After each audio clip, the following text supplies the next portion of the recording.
Please stand. Dear God, today as the session opens, we pray that your presence will be before us and everyone who serves in the decision-making process of our city. We pray for direction which will lead our city to be strong and unified. May we continue the legacy of our founders.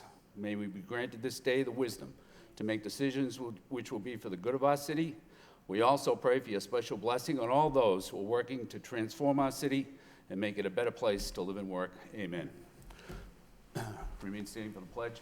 I pledge allegiance to the flag of the United States of America and to the republic for which it stands, one nation, under God, indivisible, with liberty and justice for all. Would the clerk please call a roll? Councilor Belanger. Here. Councilor Elliott. Mayor Kennedy. Here. Councilor Leahy. Here. Councilor Leary. Here. Councilor Milanazzo. Here. Councilor Mercia. Here. Excuse me. Councilor Rourke. Here. Councilor Samaras. 8 present. Oh, record 9 present. Here. Mr. Manager. Thank you, Mayor. And Tuesday evening, we got through the first section of our presentation. Tonight, we'll begin with the second presentation, and that is a summary of the expert opinions relative to the issues affecting the 4 options. The first summary is done by Steve Viteri at Nobis Engineering. You might remember this is the geo-environmental study that was done of the soils at the Colley site and the soils at the Lowell High site. What he has done is he's actually performed more surveys at the site and has been able to give a more exact parameter of the amount of money that he thinks is going to take to transport any soils outside of the sites if that is necessary. Mr. Viteri is present if there are any questions of Mr. Viteri.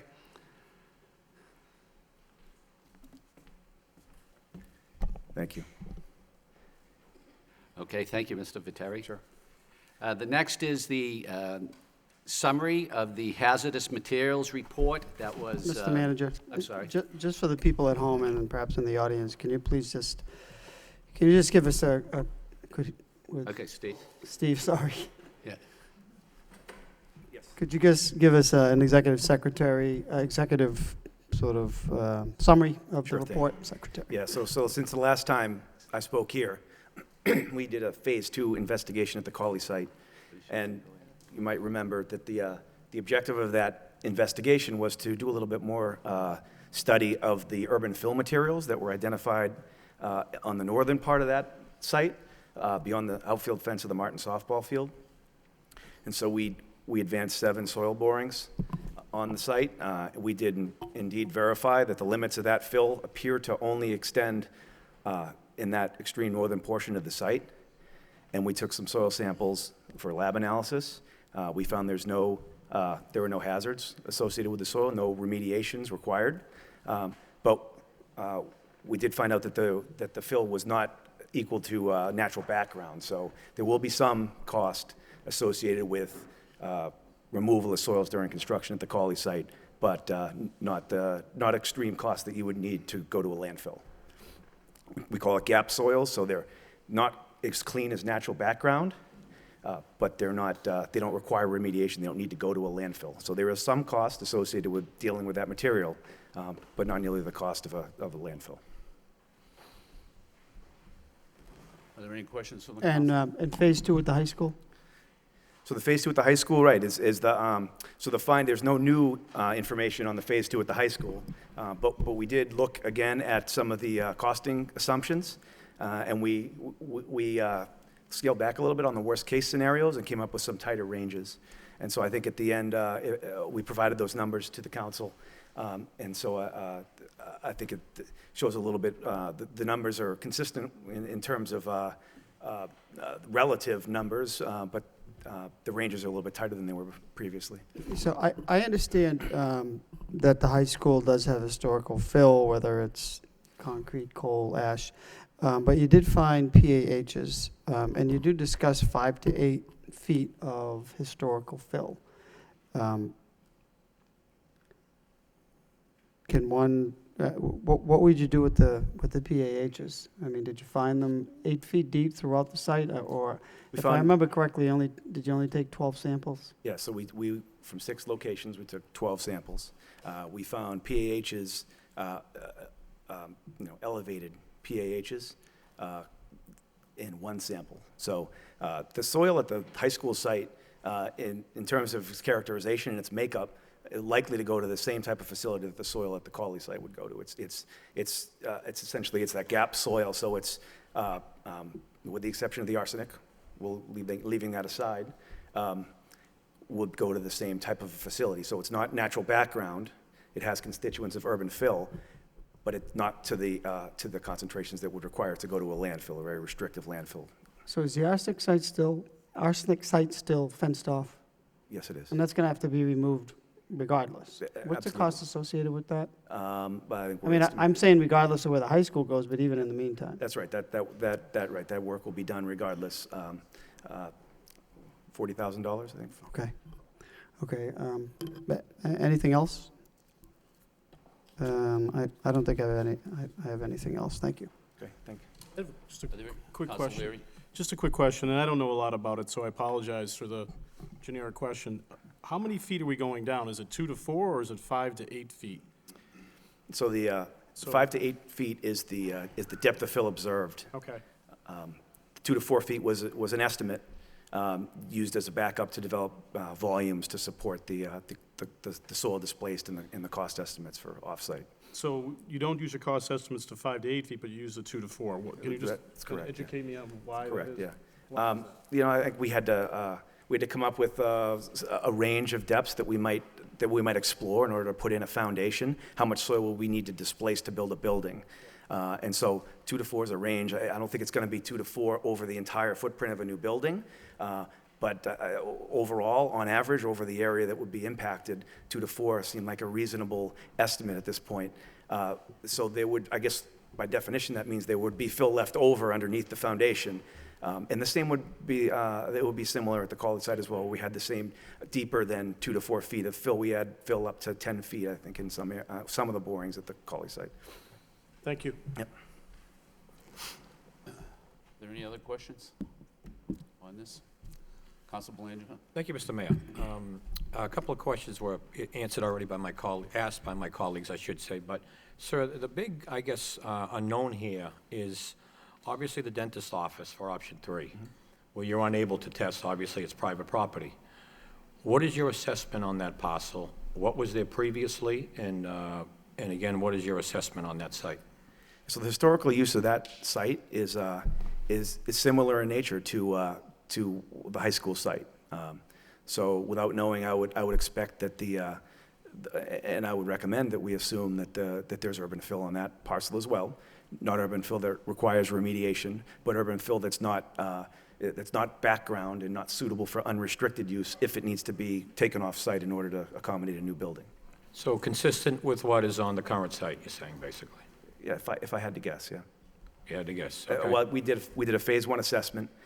We included that parcel in the Phase 1 assessment, and we learned that the former operations on that parcel were similar in nature to those on the high school parcel. So it was formerly row houses, tenement homes in support of the Merrimack Mill.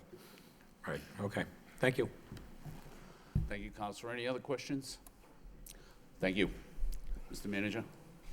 Yes, thank you. The next summary is from Universal Environmental Consultants. This is relative to the hazardous materials report at the Lowell High School, the current site.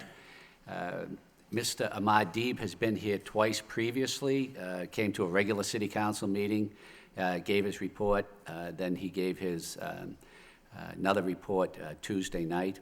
Sarah Brown, our environmental officer, is here. She's been working with Mr. Deeb. And again, basically, if there are any questions about the summary or the report that Mr. Deeb had submitted, Sarah would be able to answer those questions. it would be helpful if you could give just a quick little summary. There's probably people that are here this evening that weren't here Tuesday, so. Sure. Okay. So UAC sampled the buildings at the Lowell High School, mostly back in October, but there were some samples taken in April as well.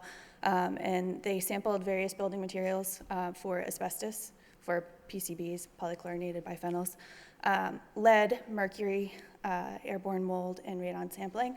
So each of the buildings were sampled separately, with the exception of the Lord building and the field house. Those two were considered part of the same analysis. And when we're looking at the 1922 building, I believe, as I had detailed to you on Tuesday night, there were approximately 98 samples that were collected and analyzed for various materials. 12 of those samples in the 1922 building came back positive for asbestos. That's about a 12% rate of return on asbestos-containing materials in the 1922 building. In the Lord building and the field house, approximately 60 samples were taken, and there was a slightly higher rate of return of asbestos-containing materials there. And the Freshman Academy had 60 samples taken, and again, similar to the Lord building and the field house, had a similar rate of return of asbestos-containing materials. Any questions? Thank you. Mr. Manager? Thank you very much. The next summary is the traffic operations summary that was prepared by Bryant Associates. As you recall, last Tuesday is that Mr. Bossinetto also issued a report relative to the traffic impact analysis, and he is here again this evening to answer any follow-up questions that anybody might have. But there are some people that are here this evening that weren't here Tuesday, so could you just give a brief summary of your findings? Yes, sir. A comprehensive traffic study was performed by Bryant and Associates working for Parkway Eastman. I requested that they look at both the downtown site and the Colley site, and the three factors that I think need to be considered are traffic impacts on the neighborhood, transportation infrastructure costs necessary to mitigate those impacts, and also transportation equity. Just to summarize, what we found was the downtown site, since the high school is already there, the city has invested in infrastructure improvements in the downtown to kind of to make sure that the traffic now is functioning. So leaving the high school downtown would not generate any additional traffic to what's already there. The Colley site, on the other hand, is in the middle of a Belvedere neighborhood, which is a residential neighborhood, and putting it there would increase traffic by significant amounts, creating traffic impacts which will necessitate traffic improvements such as traffic signals on Andover Street and on Route 38, traffic improvements including widening of Route 38 to include left turn lanes. So we looked at those, and then we also looked at some costs associated with those improvements, and we were estimating about $1.1 million to build sidewalks on Douglas and Clark Road so children could walk to school, and then about $2.75 million of traffic signalization and road widening improvements. We also estimate about $3.2 million to bus children to the site. And then from a transportation equity standpoint, we were talking about how the downtown site, it's easier to walk to. It allows more students, and about 2/3 of students walk or ride the LRTA bus to the site downtown, whereas at the Colley site, the LRTA by law cannot provide transportation to students. By law, they cannot compete with a bus company. It's just the way it is. So that's why you would need to find 46 buses to bus the children out there. And also, by making it a more remote location, you would get a mode shift. More people would be driving, so that's why the increase in traffic, the increase in parking requirements. Council Leary? Just a few questions. I know we nodded pretty good last meeting. I've had a discussion with the John Dakota at the school department regarding the method of how the buses arrive or should arrive to the school. Have you had a chance to go over that with him at all? In part of your analysis? Yes, when I talked to Mr. Dakota last time we met, well, again, the site plan that was presented to us was to use Village Street as the main access point for the school buses. Yeah, I guess when I talked to Mr. Dakota, he said we probably have it all wrong. He said it probably would be more appropriate to use Douglas Road because of the congestion, and that the timeframes the buses are coming in, you wouldn't have that dramatic lineup that we were presenting at the last meeting. So I don't know if you had a same conversation or a different conversation, or do we need to have a more in-depth conversation? Because we're talking 40-plus buses coming at different intervals. They're large, as I was presented, I guess, at the last meeting. They're pretty big pieces of equipment. What's the most appropriate way, if we were to go to Cawley, to actually do that? I was sort of surprised when he told me that, so I think this is something, and maybe you spoke to him about it, but I think it's something that we need to take a much more in-depth look. I think that's the most complicated part if you make a decision to go there. And I don't have all the answers to it, but I've spoken to enough people about it, and there's differences of opinions there. So and I guess the 495 piece we spoke about, we didn't really look at that, but that's a challenging road to put buses on. Maybe, maybe not. I mean, I drive it all the time going to work, so I understand it in terms of the morning and night and the afternoon shift. So I think we need to really engage that discussion. Probably, if it's not decided to go there, it's mere conjecture, but I think there's a lot more work that goes into it. The other question I have is similar to with the Morey School and some of the other schools throughout the city in terms of the neighborhoods. I know Mr. Montgomery has presented quite accurately, there's cut-throughs through that neighborhood. Have we looked at doing similar things that we do at the Morey or the Bailey Daily and the Washington School? I know that's through you to Nick, but that's something I think it at least would be presented. So you're looking at an avenue like Wentworth, which is a pretty significant cut-through in that neighborhood. Everybody uses it as a cut-through. You're looking at Buttman, which it turns from a pretty decent-sized road into a very small road. Have we looked at that type of mechanism to try to manage the traffic, or that's something we haven't had a chance to look at fully? Yes, sir. In regards to how the buses access the school site, that's part of the site plan because you have to they're trying to segregate the buses from the vehicles. So if you bring them up Douglas, how do the buses, they would have to change the site plan around, and perhaps they can comment on that. No, and I think that's part of the analysis, looking at that. I mean, that's something, I guess, did you discuss that with Mr. Dakota, or no? Yes, well, I discussed with Mr. Dakota, and I was surprised to find out that the buses have routes to pick up kids, but after they pick up the last kid, they can use whatever route they want. Well, okay, so you're surprised that they actually have routes to pick up kids. That's interesting. I guess that's the point, at the end of the day. For me, that's the most troubling. I mean, you think through it, you talk to people about it. That's something I think we need, if it is chosen. If it isn't, then it's mere conjecture again. But that's something that we need to go into really and more in depth. I guess my other question really is, similar to other neighborhoods, have we looked at the issues that people have brought forward regarding going down different avenues as cut-throughs, and looking at how that would be managed, or that's something we haven't gotten to yet? Yeah, so when I spoke about the traffic congestion that would be caused because of all the vehicles using Andover Street and Douglas Road, that intersection would be so congested that everybody would start cutting down Hovey Street, then they'd go up Wentworth, then it would go to Mansord. Everybody would start finding shortcuts all through the neighborhoods. In order, to try to put up signs that say, this is a public street, only people that live here can, it just wouldn't work. I'm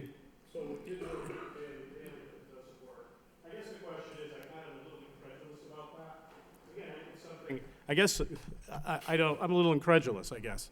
Not to say that that's the be-all, end-all, but it's something I think we've looked at it in your neighborhood, Mr. Manager, and it works pretty effectively, very effectively. So if we decide to take that as an option, and people all of a sudden are going to dart in and left and right and use these avenues at extraordinarily increases, one would think we do at least a more detailed analysis of that. I think that's important. Again, if we don't pick it, I guess it's mere conjecture, but I think we need to be a little more thoughtful and look at this in more detail. I think 2 weeks of a study is a nice way to begin, but it's a beginning. When I talked to Mr. Dakota in terms of what he was looking at in terms of buses, and he just got a job as a president running the bus company, so I think he knows a little bit. He was saying the route that we were thinking is probably not the best route. I don't know if that's true or not, but I think it's something we have to be a little more thoughtful about when we get into this analysis.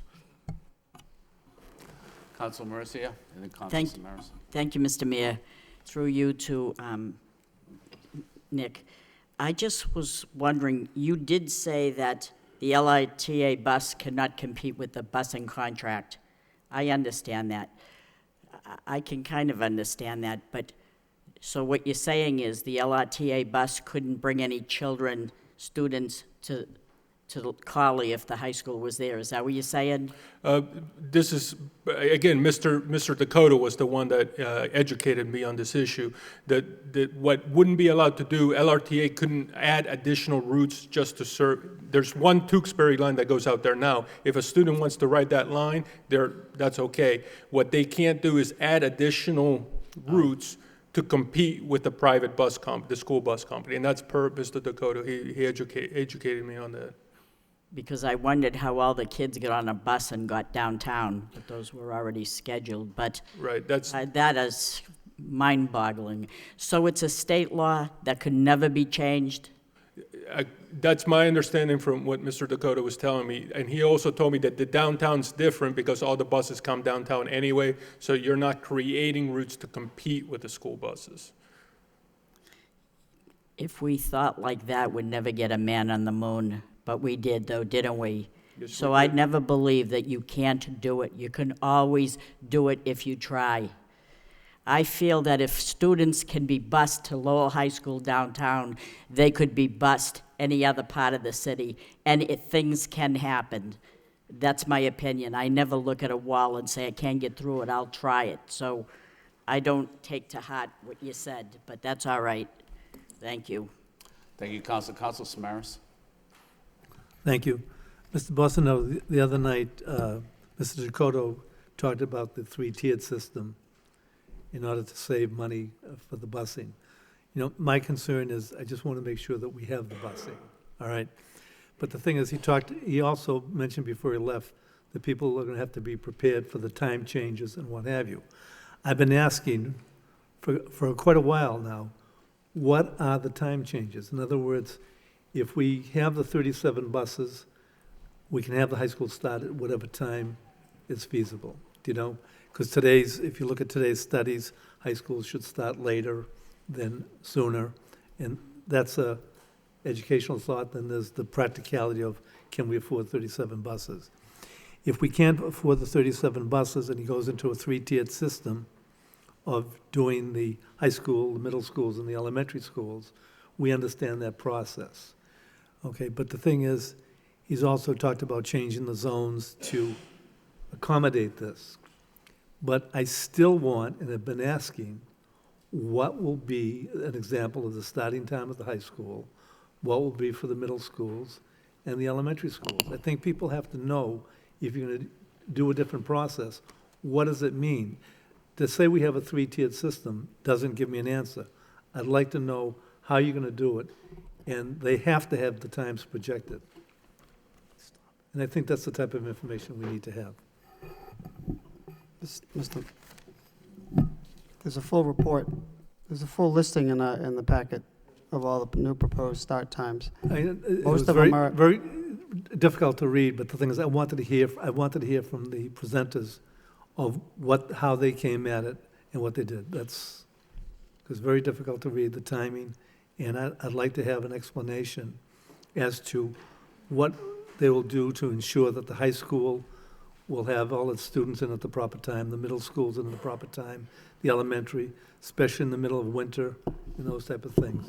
It's one thing to try to save some money, it's another thing to do it right. That's what I want. Yeah, I it's thought you included mentioned in what the- time, these are the proposed times, that's what I thought you I'm just saying, suggested and asked.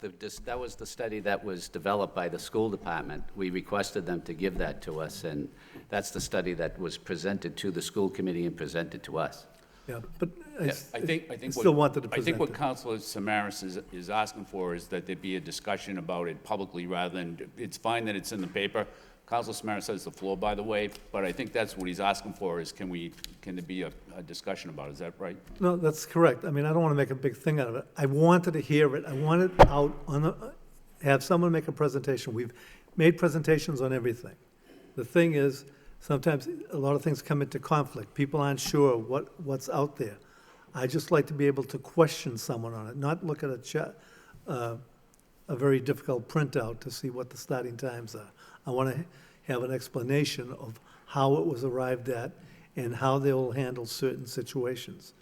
And I do understand that, and trust me, I know what can happen in the wintertime. I know what can happen in bad weather. I know what can happen, different things. I want to make sure that we do it right, that's all. And I want to have the ability to be able to talk to somebody about it, not read about it. So Nick, do you have that information? Are you able to have that discussion now, or?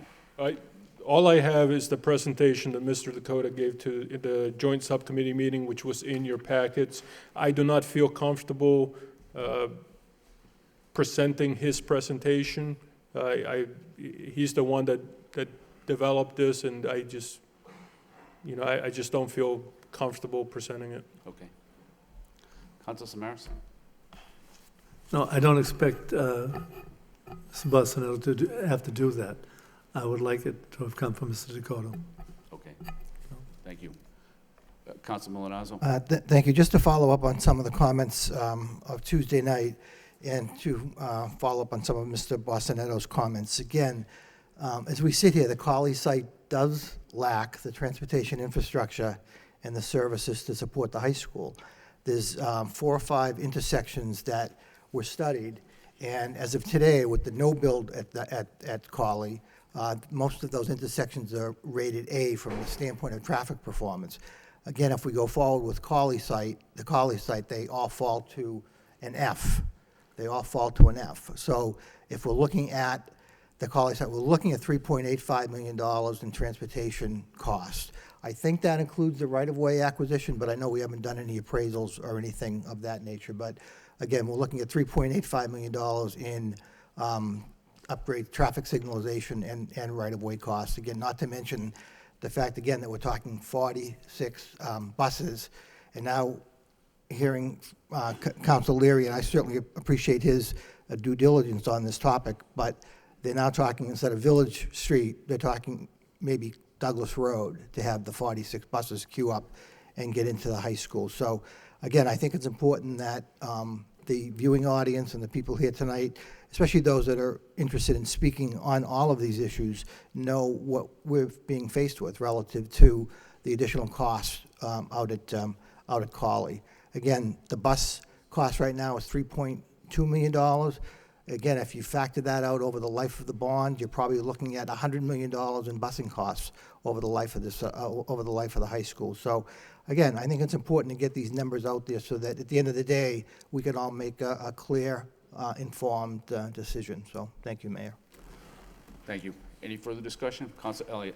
But there's also a proposal when it comes to the busing, and perhaps we should have, is Mr. Dakota still working for the city So far. so far? Can we get him in here soon? Because there is a proposal, and I think it does make some sense, that transitions to neighborhood schools because, I mean, regardless, we have buses where there are very few kids crisscrossing the city. And this plan includes changing some start times, which makes some sense to me as I look at them, because some of the younger schools start a little bit later. So it will make some sense because there is that initial cost. But if we are smart and if we are creative, just like we have been with so many other items to save money, then we should be looking at it. And having empty buses going from Pawtucketville to South Lowell and Centerville to the Highlands, it doesn't make any sense. And if you look at the numbers, the report that we received by zip code, who's going to what schools, it validates the fact that these buses are empty, and it's a lot of money that we need to bus the kids, but it's not the best use of money in my opinion. Councilor Belanger? Thank you, Mr. Mayor. I would agree with Councilor Elliott. I think it's a good idea to get Mr. Dakota Actually, he was here on Tuesday night. Maybe perhaps that would have been the right arena for that, but however, we did not do that. So I would like to see him in front of whether it's Saturday or Monday or Tuesday, the night of the vote. But that's something that's very important. Right now, we're looking at over a $3 million expense, and it's a recurring cost. It's not an initial cost. But I do believe it can be worked out, okay? I mean, a lot of moving parts with redistricting and changing bell times. I mean, there are a few hurdles, but it can be achieved. So I think we need a mayor for questions. Thank you very much. Any further discussion? I think it's a good idea to have Mr. Dakota win too, maybe for different reasons. I'm not sure that I have that much faith in the plan as it's presented. I realize a lot of work went into it, but I think there were other considerations that maybe weren't considered in presenting that plan. But let me see if we can get him to come to the city council meeting Tuesday. Is Nick still here? Yeah, I agree, Mr. Mayor. Yep. I think it's a first cut, and it's certainly because of the magnitude of the change, but it will take some time to evolve. But by the same token, the savings will also evolve. So I think it has some work that needs to be done as well. I mean, there are buses that go across the city with students that are half-filled or less than half-filled. That are underutilized, but that's because we have certain schools in the city that are open to everybody in the city. And so that's really what explains why that occurs. If there's no other questions, could you just quickly review the proposal for the corner of Douglas Road and Roger Street? I think there's people here this evening that weren't here Tuesday, and just a quick review of what would be involved there in terms of traffic, and including that lane that would, and how the buses would affect that lane. Please. Yes, sir. So, as we spoke about last time, let me find it here. Let's see here. Rogers and Douglas Street. You're looking at adding about, okay, so, Councilor Elliott had asked me about the capacity of the roadway, and I wasn't sure what he meant, but, so I looked at it again. The capacity of, let's say, so you're going down Roger Street and you want to take a left onto Douglas. The capacity for that left turn is about 1,200 cars an hour. If you build the high school, you would have 1,463 cars an hour trying to make that left turn. So that would be over capacity by about 14%, meaning it just wouldn't work. And that's with the buses using Village Street, not Douglas Street. If you add the buses to that left turn lane, it just wouldn't work at all. Like I said, those buses are 37 feet long. Even just a couple buses in there, it makes your queue length, a couple 100 feet longer. So the left turn lane at Douglas and Roger Street, there is no left turn lane right now. There's 2 lanes in each direction. So we would have to add a left turn lane, an exclusive left turn lane, so that cars can get out of the way and everybody else can go to 495 and get to work on time. Adding that left turn lane, we need about 12 feet to widen the road. That 12 feet is in addition to what's the right-of-way right there right now. So we would have to acquire property. The reason we're going to the north side is because on the south side, there's a gas station. We don't want to take a gas station and have to clean up all the tanks. That gets very expensive, very, very expensive. Plus all the utility poles are on the south side, plus there's houses that are very close. So the north side's the more feasible place to get the right-of-way from. So we're looking about 12 feet, widening the street, putting new traffic signals up, so that you have your own queue, so all the cars and all the buses can line up. Now you're talking about putting all the buses on that instead of the village one. You would need a lot more land going. So the more cars you want to queue up, the longer and farther you need to do the widening down. And what happens with Roger Street, Route 38, is you're coming down, it's like a lane and a little bit more, and then it starts widening to 2 lanes, and then so the farther you go towards Shed Park, the narrower it is, the more impacts you would have. Thank you. Sure. Council Belanger. Thank you, Mr. Mayor. Mr. Mayor, through you to Mr. Bosnetto again. Now, Nick, totaling, we're gonna need 46 buses, is that correct? Yes, sir. So how many do you estimate that will be coming down Roger Street from the north? And how many do you estimate, obviously, I'm thinking the Highlands will take the highway to the proposed school, correct? I don't know what the rules are about school buses on interstate systems because they don't have seatbelts. I don't want to tell you something that I don't know the answer to. I don't know what the safety implications of taking Okay, well, a I'd school like to bus know, on the okay, interstate. well, I'd like to know that, Nick, with all due respect. I mean, I'm assuming South Lowell and the Highlands will get on the connector or the highway and get off of Route 38 and it'd be very less impactful to the neighborhood. I'm assuming that automatically, so I'd like to know that. Most of the buses will be coming on Andover Street. I get that. Yeah, I but- mean, on Roger Street, I'm sorry, Right. Roger Street. Centerville, Belvedere, yes, and probably Downtown, Pawtucketville anyway, right? Acre, yeah. But South Lowell, and I'm assuming at least South Lowell and the Highlands would be taking the highway. Again, I cannot, I don't want to tell you something I don't know the answer to. Okay, can you get me that answer, please? Yes, sir. Thank you. Thank you, Counselor. Counselor Rowe. Thank you, Mr. Mayor. I mean, Nick, that's just common sense, right? I mean, if you're anywhere from, Lowell Catholic or Calvary Park, or even Middlesex Street going down towards Cross Point, does it make sense? And if you live on Upham or Preston, Carroll Parkway, Washington Parkway, don't those cars all go 495? If you live on Woburn Street, Yeah. in that area there, I mean, that's common sense. Right, so what I was answering, his question was about school buses on the interstate. I mean, same thing, right? I mean, Well- you see school buses all the time on the highway, so I mean, how do they get to field trips? So for I mean, the, it's just, for the vehicles coming from the Highline, we have about 140 cars coming on 495, getting off the ramp and coming from that direction. We have that in the model.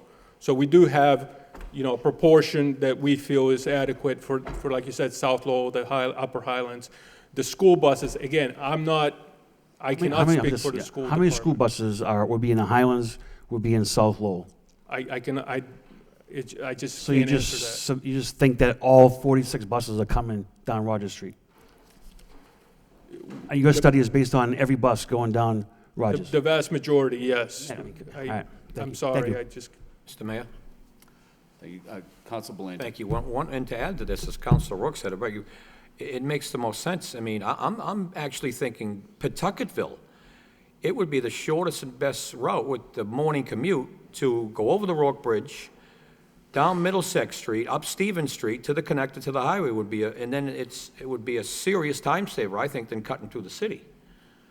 I don't know. I'm no traffic engineer, Nick. I think if you take the VFW, like Pawtucket Boulevard VFW and come over to Hunts, I think that's actually. Well, that quick. along that, there's a serious bottleneck on that Bridge Street. Okay, well, can you look at that as well, please? Sure. Thank you. Counselor Leary, then Counselor Malinowski. Just the little knowledge I have on school buses, they have other trips. I think that's why Mr. Dakota was saying, and there's another option. For cars, the Highlands are the biggest part of the city. So I don't know the numbers, but I think we need to look at the numbers. I'm thinking, because it's the largest, there's going to be a variety of different ways they're going to get there. You're thinking from Stevens Street, all those streets there, Midland and over, are probably going to take the connector to 495. I don't know, but that's my guess. That's where most people go to work that way. As you get in closer to the A, B, C, D streets and going down that way, down Westford, it might be a different thing coming through the city. But I think this is why I said we need to do a little more thoughtful detail if we actually pick this location. This is complicated because most of the people in this city, most of the students in this city are coming from that area. If there's going to be school buses, maybe some go on 495, maybe some don't, but I think we need to really understand that because we're talking 40, 46 buses. As far as the LRTA and all that other stuff, it's right. They're not supposed to be school bus facility. That's not their job. Yet there are bus routes that go up to the Demoulas and what have you. And same with the Greater Lowell Tech. Greater Lowell Tech has a route that goes down Varnum, so they have one bus. That's not going to satisfy anything, but there are routes that are in existence. The point, I think, really is that this is complicated. To come in and say with one, full swoop that we understand what that picture is and how to do it best is not going to be resolved in 2 weeks. It's going to take a lot more thought to it. And the thought really looks at crossing bridges from Centerville, crossing bridges from Pawtucketville. Most of your folks live in the Highlands that are going to be doing it. The Belvedere folks, for the most part, will be the ones who are talking about walking. The walkers might actually increase if the school's built there. You got it predicted at 325, I think the number was. You know, that model might change if it's near their neighborhood. I don't know. But that's the stuff that we really need to detail. It isn't going to be done in 2 weeks prior to that point. I think the answers to Mr. Samaras' questions are very important. I think we could get Mr. Dakota here very quickly, because if someone votes for the Cawley location, the biggest issue is the transportation for that issue. That's pretty painfully obvious. Thank you. Thank you, Councilman Oz. Thank you. It obviously is a complicated issue. It's also, in my opinion, an expensive issue. Again, going back to the neighborhood schools, we have children being bused from Pawtucketville and from Centerville and the Highlands over to the Riley School and the Sullivan School. And I can tell you that they don't get on the highway, they don't get on the connector, they go through the city. Again, the volume's obviously going to be very different when we're talking the high school at Cawley, but today, those buses are all going through the city. So, again, transportation clearly is an issue, and it is complicated, and again, I would suggest that it's also very expensive. Thank you. Thank you. Any further discussion on this? If not, thanks, Nick. Mr. Manager? Thank you. The next report is relative to the energy analysis of the new site for the high school. And we have Catherine Moses, who was our energy coordinator in the city of Lowell. And can you just give a brief summary of the findings? And then if there are any questions, the councilors can ask you, Catherine. Absolutely. Thank you very much for the opportunity to speak, Mr. Manager, and it's good to see you, City Council. Basically, what the energy feasibility study did is it used very high-level assumptions about implementing different energy conservation measures. They ran it through a simulation that's pretty well respected, and from that, you got energy use intensity numbers to compare the apples-to-apples comparison of the different sites. What they found from this was that you would actually get a lot of savings with any of the alternatives that are chosen. The amount of savings varies by site. You would have 83.3% energy use reduction in the full renovation, 32.2% in option 2, 32.7% in option 3, 36.8% in the 4-story Cawley, and 37% energy use intensity reduction for the 5-story option at Cawley. What the limitations of the study are, these are just to give comparative numbers. The actual performance will be based on what is actually selected as the energy conservation measures once a site is chosen. We'll work very closely with the consultant and with our energy efficiency programs to make sure that we're getting the most cost-effective energy efficient measures. They also did not study any renewable energy potential that you might have that could continue to reduce energy use intensity and costs associated with the project. So with any of that, I'd be happy to answer any questions. Councilman Milazzo. Thank you, Mr. Mayor. Did you take into consideration the different square footages of each option? Again, Cawley's 590,000 square foot, option 3 is 636,000 square feet, option 2 is 632,000 square feet, and ironically, option 1 is the biggest at 650,000 square feet. So again, if you're talking just the difference between option 3 and Cawley, it's 40,000 square feet of less space at Cawley, but you're saying that the number is 37% versus, I think you mentioned at option 3, it was like 32 or 33%. So again, does the square footage make a difference, I guess is the question. That's an excellent question. The measure that was used for comparative purposes actually is an energy use intensity per square foot per year. So it kind of levelizes the playing field in terms of that. Thank you. So does your answer mean that you really should take into account the size of the building, that might change? Well, the size of the building will affect overall energy usage, but in terms of energy use intensity, which is how much energy is being used per square foot, that was the primary metric that was used to compare in the energy study. Thank you. Councilman Oswald. I just one final thought. Is it possible to get energy consumption numbers from the Winchester High School? I mean, we all toured the Winchester High School. This team was involved in the Winchester High School. I don't know if we can get before and after numbers relative to. Yeah, Okay, thank you. Council Roque? Thank you, Mr. Mayor. Is there any differences between having a brand-new building with the possibility of solar-oriented savings or the performance of having a facade that's in place compared to building in a building that can't adapt to that? That's an excellent question as well. That was one thing that wasn't looked at in depth. The opportunities that you do have with a new building versus a renovation is that you can do more to the building envelope, and that's why the Colley site energy use intensities came in with better savings. And so not knowing that those costs as of yet, but just the point of having a new building, that can make a huge difference, right? That's what the energy study would show. It shows that the greatest reduction in energy use intensity are in the Colley options, but any of the options will give you better performance than what you have now. And just as a point of comparison, I looked at the baseline level of energy use intensity at the high school back in 2008 when we had a technical energy audit done, and its current performance per the energy analysis. And we've already reduced the energy use intensity 24.4% since that time. So any of these options will just continue to expand on those reductions. And I can tell you, as your energy manager, I'm very committed to making sure that whether we build a new site or whether we use one of the existing options, that we will be taking advantage of every opportunity to make it more energy efficient and a better learning environment for our students. So what's the next step? I know you said this is a very preliminary report and there's much more to be done. Going forward, what else would you be looking for?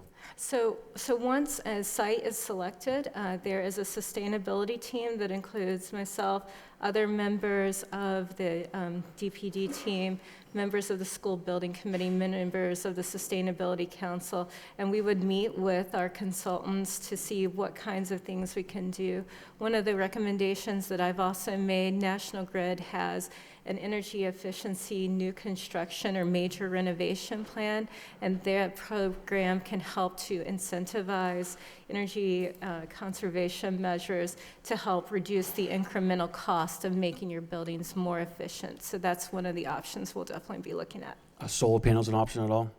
Solar analysis will be a feasibility. There will be a feasibility, I think, in looking at ways where we can meet the building's objectives. I think it makes sense to look at solar and to find some way to integrate it also into our learning curriculum so that the students benefit from that. But the actual, what is actually implemented in the buildings themselves will be due more to cost considerations. What level of energy efficiency will you get for the cost that you put in? Solar could be a part of that, but there are a number of other things that may also go into that. Thank you. Thank you, Council Mercia. Thank you, Mr. Mayor. So you looked at all the options and their energy sources, and what did you say was the greatest energy-saving option site? So what we looked at with the energy use intensity, the one that had the greatest reduction in energy use intensity was the Colley 5-story option. Thank you. That's all I wanted to hear. Thank you. Council Milanowski. Just one final thought to follow up on Councilor Rourke's point about solar. You can actually buy credits, net metering credits, and the solar farm can be anywhere. It doesn't have to be at the site. It can be anywhere in New England, for that matter, as long as your energy provider, be it National Grid or Eurosource or TransCanada, for that matter, you can do a net metering and get the savings that Councilor Rourke is talking about without having actual solar on site. And that's something that we have definitely seen the benefit of in our city energy budgets. So that's an excellent point. Okay, thank you. Council Roque. And with the use of solar panels, you actually collect those credits yourself and then resell them, right? Yeah, so if you have this, depending on how you would do the solar, because we do have panels on several of our existing buildings right now, and what that does is it offsets your energy usage costs. So for each kilowatt hour of solar that's produced, that's a kilowatt hour that you don't have to pay for National Grid.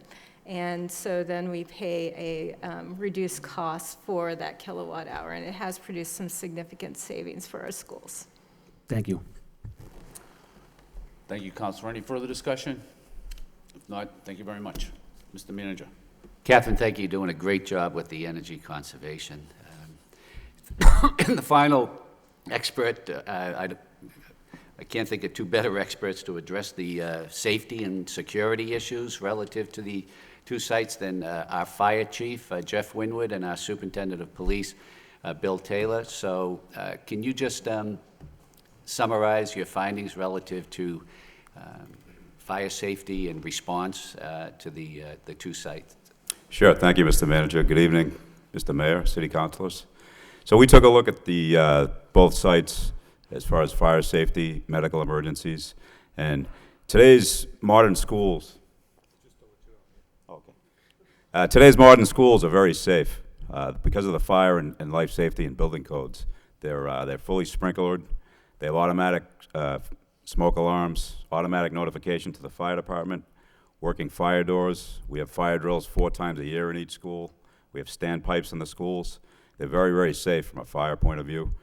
They're fully occupied during the day so people can detect a small fire early on. There's nobody sleeping in them at night. So in either site, we feel that fire safety would be very safe. As far as response times, there would be a slight advantage to the downtown. We have most of our, we have more companies at the Civic Center here downtown next door.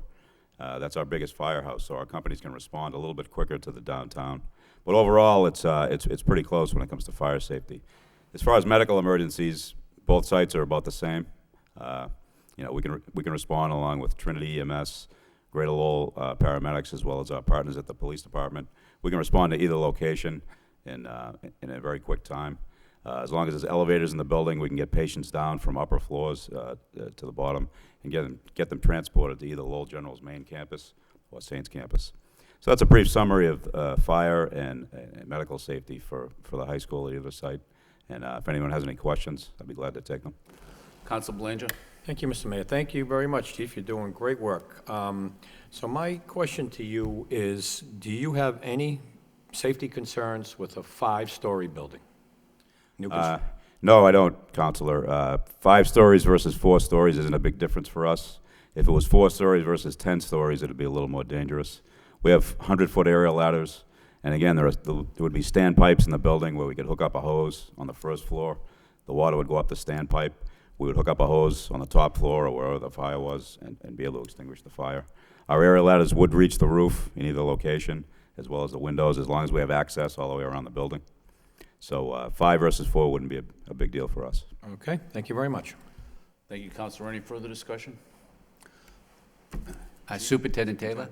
Thank you very much. Through you to the City Council. From a police perspective, we can accommodate either location. We can adjust our deployment. It's flexible enough that we can, accommodate either site. Currently, we have 3 school resources officers at a minimum assigned to the high school every single day. That fluctuates. It can be more than that on occasion, but there's pretty consistently 3 there.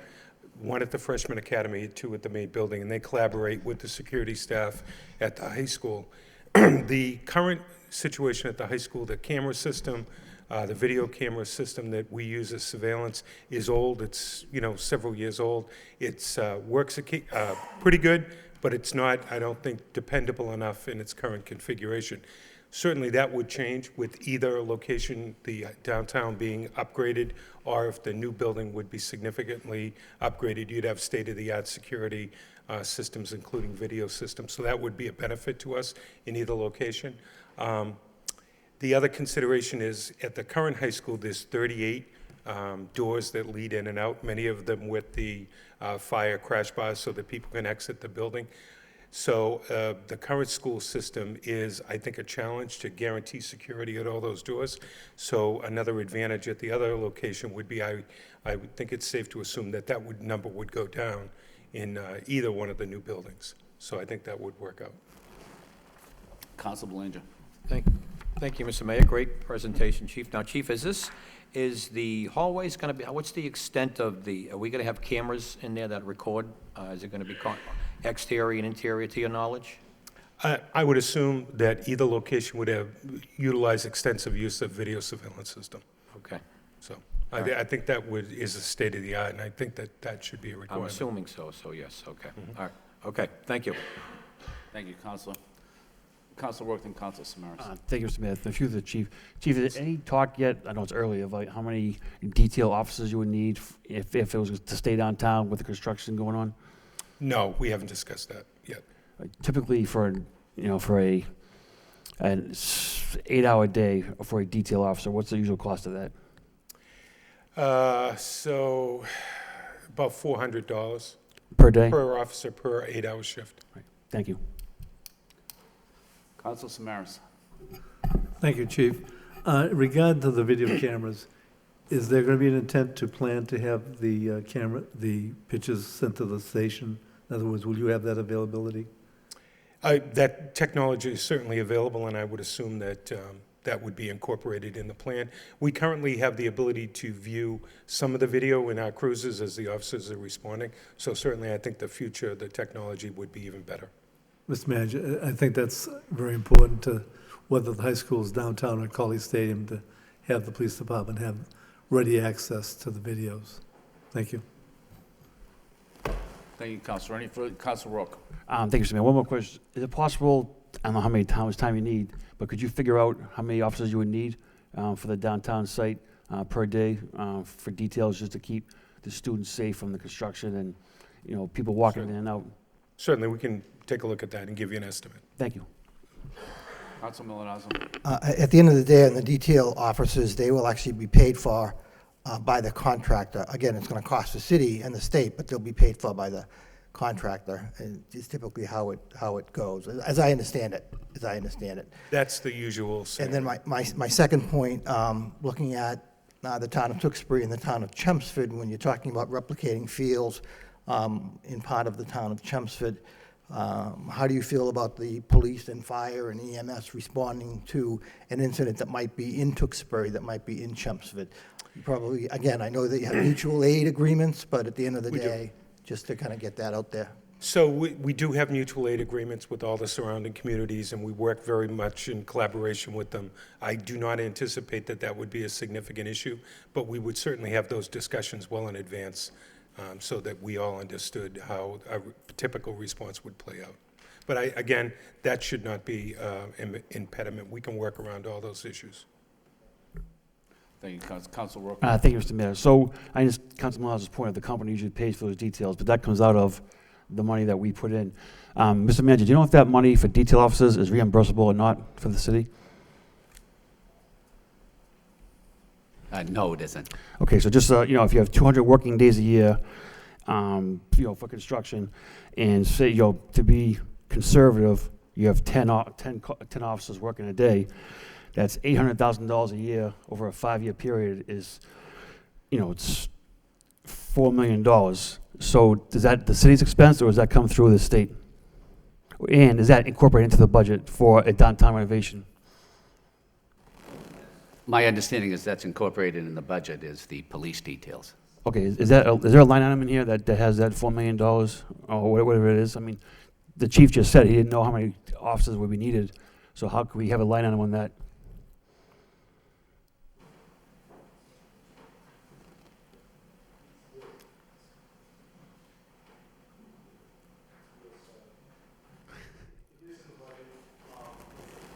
It is in the budget.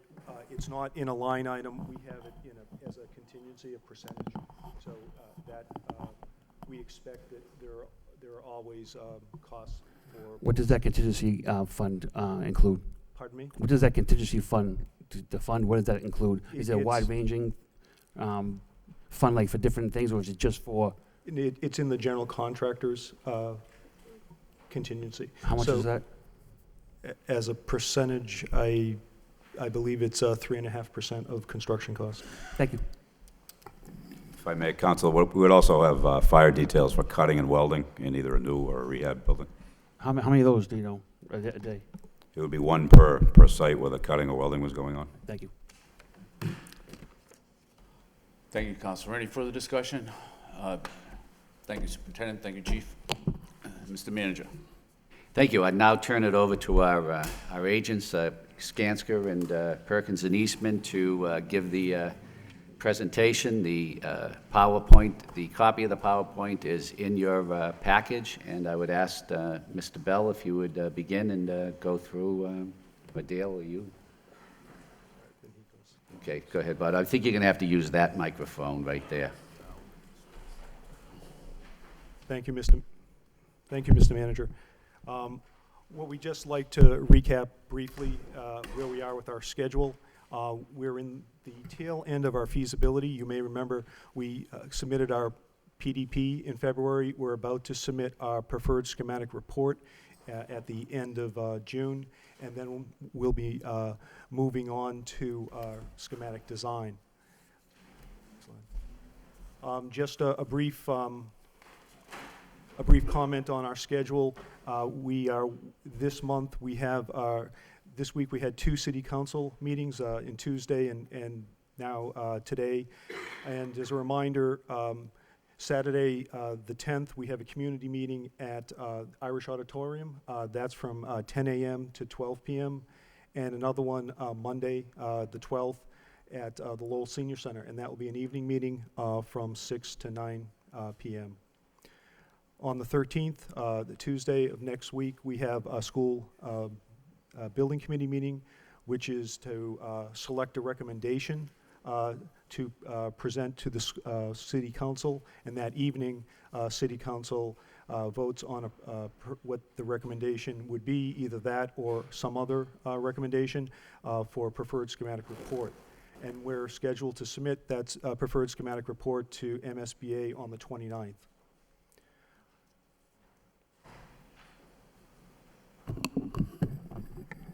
Mr. Mayor? Hey, I'm sorry, Councilor Elliott. Yeah, just while we're talking about the process. So you just said on Tuesday, the school building committee will select the preferred option, correct? I said they'd make a recommendation. They make a recommendation. So, and that recommendation comes to the city council, and the council is supposed to vote for that recommendation or not. Or not. Okay. Or the city council's decision is what is the decision to be made. So typically, what has been the process in the past? It has been that process, where been. the school committee, a school building committee, is making a recommendation based upon what they believe is the best educational objective, which option meets the best educational objective. Thank you.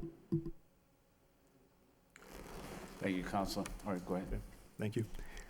So this is a summary of what we've been working on from February to today, and it's the nature of studies to improve information over time, and that's what we have done over these last few months, as you can hear from our experts who made their presentations on a number of the reports.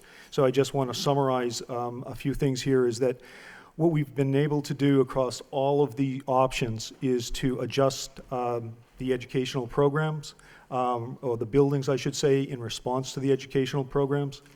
The geotechnical investigations have been done, as you have seen, and what those do is those help us better understand what we need to do to design the foundations.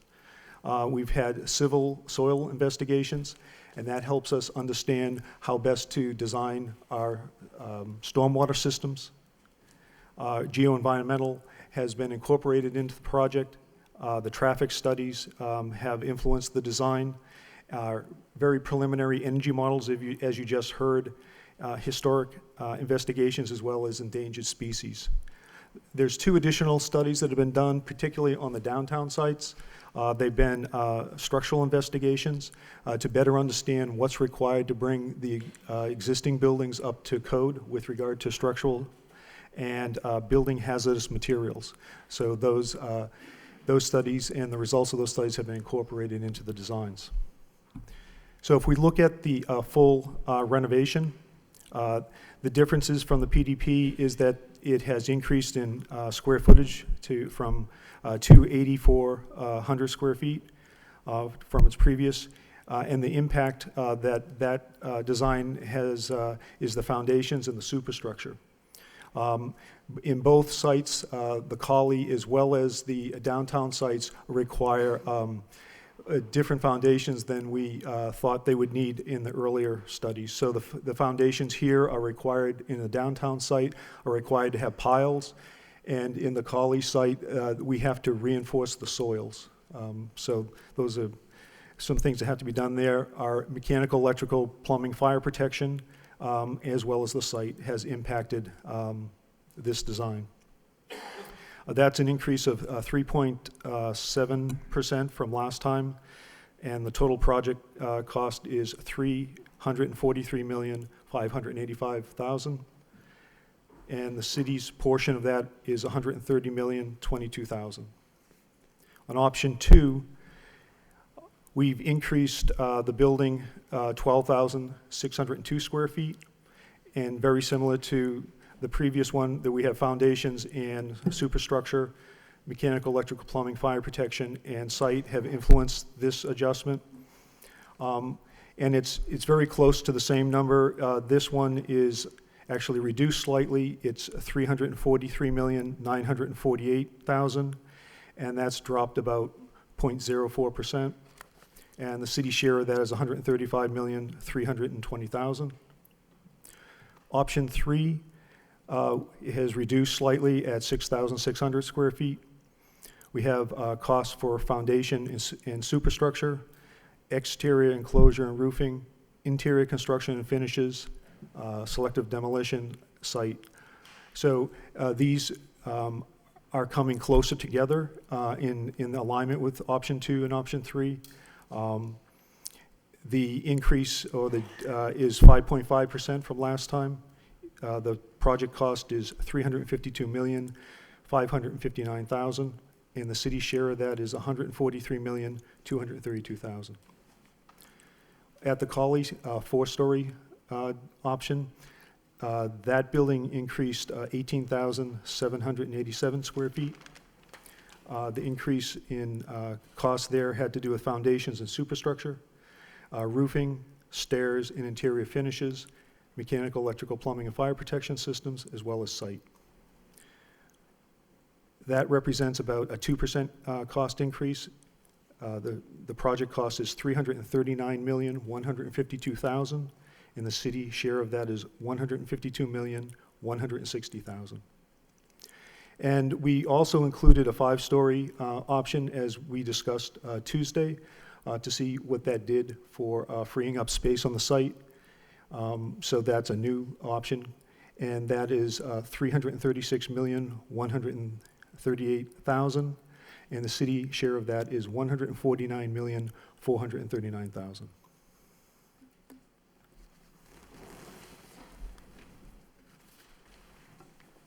Council Samaras.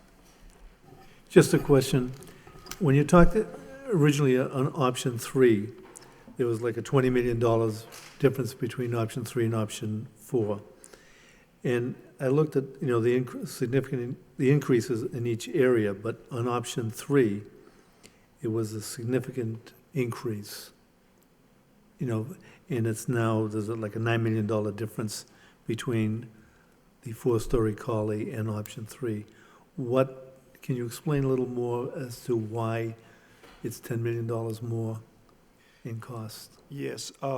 Option 3 is a very similar design to option 2, and what that adjustment has been made is to bring option 2 and option 3 more in line. I think option 4 with a new Colley, the difference here is we're increasing square footage much greater than we had in the previous design. We have almost 19,000 square feet that's added there. Okay. But I still don't understand between putting option 2 and option 3 more in line. I mean, it's still $10 million more. I mean, that's... The last round, option 3, should... Where are those costs going? Those costs are in the exterior enclosure, the roofing, interior construction, finishes, demolition, which are the differential between option 2 and option 3. Why did we get them so late in the game at this point? As we improve our knowledge of the information, we continue to improve the numbers. Okay, thank you. Council Leahy, then Council Belanger. Thank you.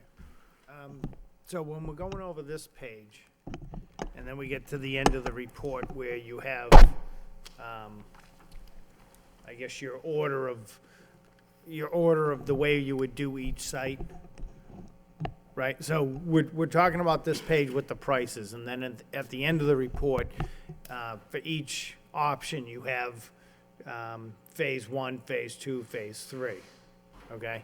So that's what you're talking about relative to the costs? That is, Bob is going to be speaking to those options in the phasing. What we're trying to explain there is we've thought through the phasing preliminarily because we thought there may be some concerns about how would you go about building at an existing site. So Bob will speak to that briefly. We will look at this in far more detail when we have a construction manager, if this is the option that's selected, to refine that. All right, so the numbers on any of these sites are gonna go up or down? That's the nature of a study, is for numbers to go up and down, yes. And what will happen as we move into schematic design with one design, we'll be focusing very intensely on that one design. And that's when we'll be setting the scope and the budget for the project at the end of schematic design. So there's a lot more detail that gets plowed into that information. Okay, so at this point, the numbers are close, but they're pretty close, but they're not 100% accurate until we get into design phase and things like that, right? It's accurate for the level of information we have. Yeah. Where the nature of a study is to try to collect as much information as you can and make the best decision you can with that information. As we get further along and we have one option and we have far more detailed designs from structural, mechanical, electrical, plumbing, site, and architecture, that will be represented in the packages that the cost estimator is estimating. So he has to do the best job that they can based on the information we have available for us at the moment. Okay, and just one other question. So when you have exterior closure and roofing, and you have that on 3 and 4, what's the difference there that you didn't know, that you know now, that you didn't know before? Right. Well, on option 4, the building increased in size, and those are the areas that we saw cost increase. All right, so that's the extra roofing, you mean? Yes. Okay, and then on option 3, you have those interior construction finishes? Well, what happened on option 3 is those categories needed to increase to make them more aligned with 2. 2 and 3 are similar. They have differences, but option 2 wasn't really representing itself as it should. So there was an adjustment made this time. Okay, thank you. Thank you, Council Belanger. Thank you, Mr. Mayor. To the Skanska representative, well, thank you for being here this evening. Well, these cost estimates, as Councilor Leahy alluded to, all have are close. That's the good news. They're very similar, being the addition renovation, $130 million, to the Colley site, approximately in the vicinity of $160 with the infrastructure improvements. But they all have one thing in common. They're all very, very expensive. And I am struggling very much with these costs. I'm not saying it's your fault, but how come? I mean, why is this project so expensive? I look back, and the Judicial Center was priced a number of years ago. It was in the aftermath of a recession, and we were quoted $80 million. Now, when we go to break ground, it's 200. So can you explain to me, is it the timing? Is it because in Boston there are cranes on every block? In particular, your company, Skanska, has many large projects in Boston. Along the Fenway, I've seen a number of them, and that's great. But what do you attribute these astronomical costs to, in particular? What do you attribute this to?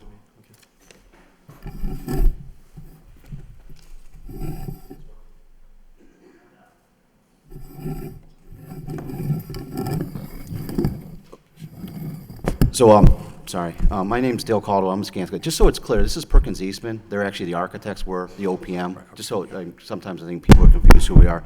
But basically, when we look at the construction costs, we use a lot of historical data, and these are real numbers. And we also look at when this job will be built. So in the numbers, it's escalated out. So when we go out to bid, there's funds in there to cover, future costs. As you can see from a lot of the numbers up here, and as you heard tonight, these numbers will continue to be refined, but the construction costs are very accurate based on school projects that we've completed. I'm also part of the MSBA advisory board looking at costs of school construction, and we're trying to break it down by system to find out where the costs are. And what we're flushing out is, like, for example, a mechanical system controls, the stuff is so high-tech now, it's very expensive. And I don't think it has anything to do with the cranes in Boston, and if you go to like Seaport District, there is a lot of construction going on, but it's the economy. The economy is going up. So our job is to put a budget together that's robust to cover construction. So when you go out to bid, again, these are budgets, we want to buy it out underneath the budget. I can tell you 100% of our jobs have been under budget, on time. And again, we want to put you in that position. And it is a large building, and that's the thing you have to consider too. You can't compare it to like a Winchester High School or because it's just the volume of it. There's 3,500 kids in this building. It's a large school, and that is one of the biggest factors. Okay, I understand. It's just very disappointing to go through this process. It's not your fault, but 18 to 24 months ago, for instance, the Colley site was estimated at $250 million with an 80% reimbursement, which would translate to a $50 million bond approximately for the city of Lowell. A relatively, a tax increase that we can absorb to some point, easier on some than others, but that was more palatable. But to see this, how the city portion has tripled. It's gone from 50 to 60 to about 160. It's just very disappointing. I almost wish we could say we could bank this money and say, call us when you don't have nowhere to put your cranes. But I understand that's not how it works, and a decision has to be made Tuesday night, and I will be prepared on Tuesday night. But I was just curious to get your take as to these costs that are sky high. It's disappointing to go through this process and see something that would seriously strap the city's finances for an extended period of time, and nothing else would be doable unless we have an additional significant tax increase. And again, that's no fault of yours, but it's just a little disappointing, deflating to be here at this point to see these numbers. So I just wanted your input as to why you think they were so high. But thank you very much, Mr. Mayor. Thank you, Councilor. Any further discussion? Council Milonazo, then Council Mercer. Thank you, Mr. Mayor. Again, if Council Mercy wants to go before me, that's fine. Well, no, I raised my hand like 2 Okay, well, go ahead. ago. So, as we speak about looking at real numbers, what is more prevalent that could go up in cost overruns, renovation or new construction? Where would you get the least amount of cost overruns, in new construction or renovation?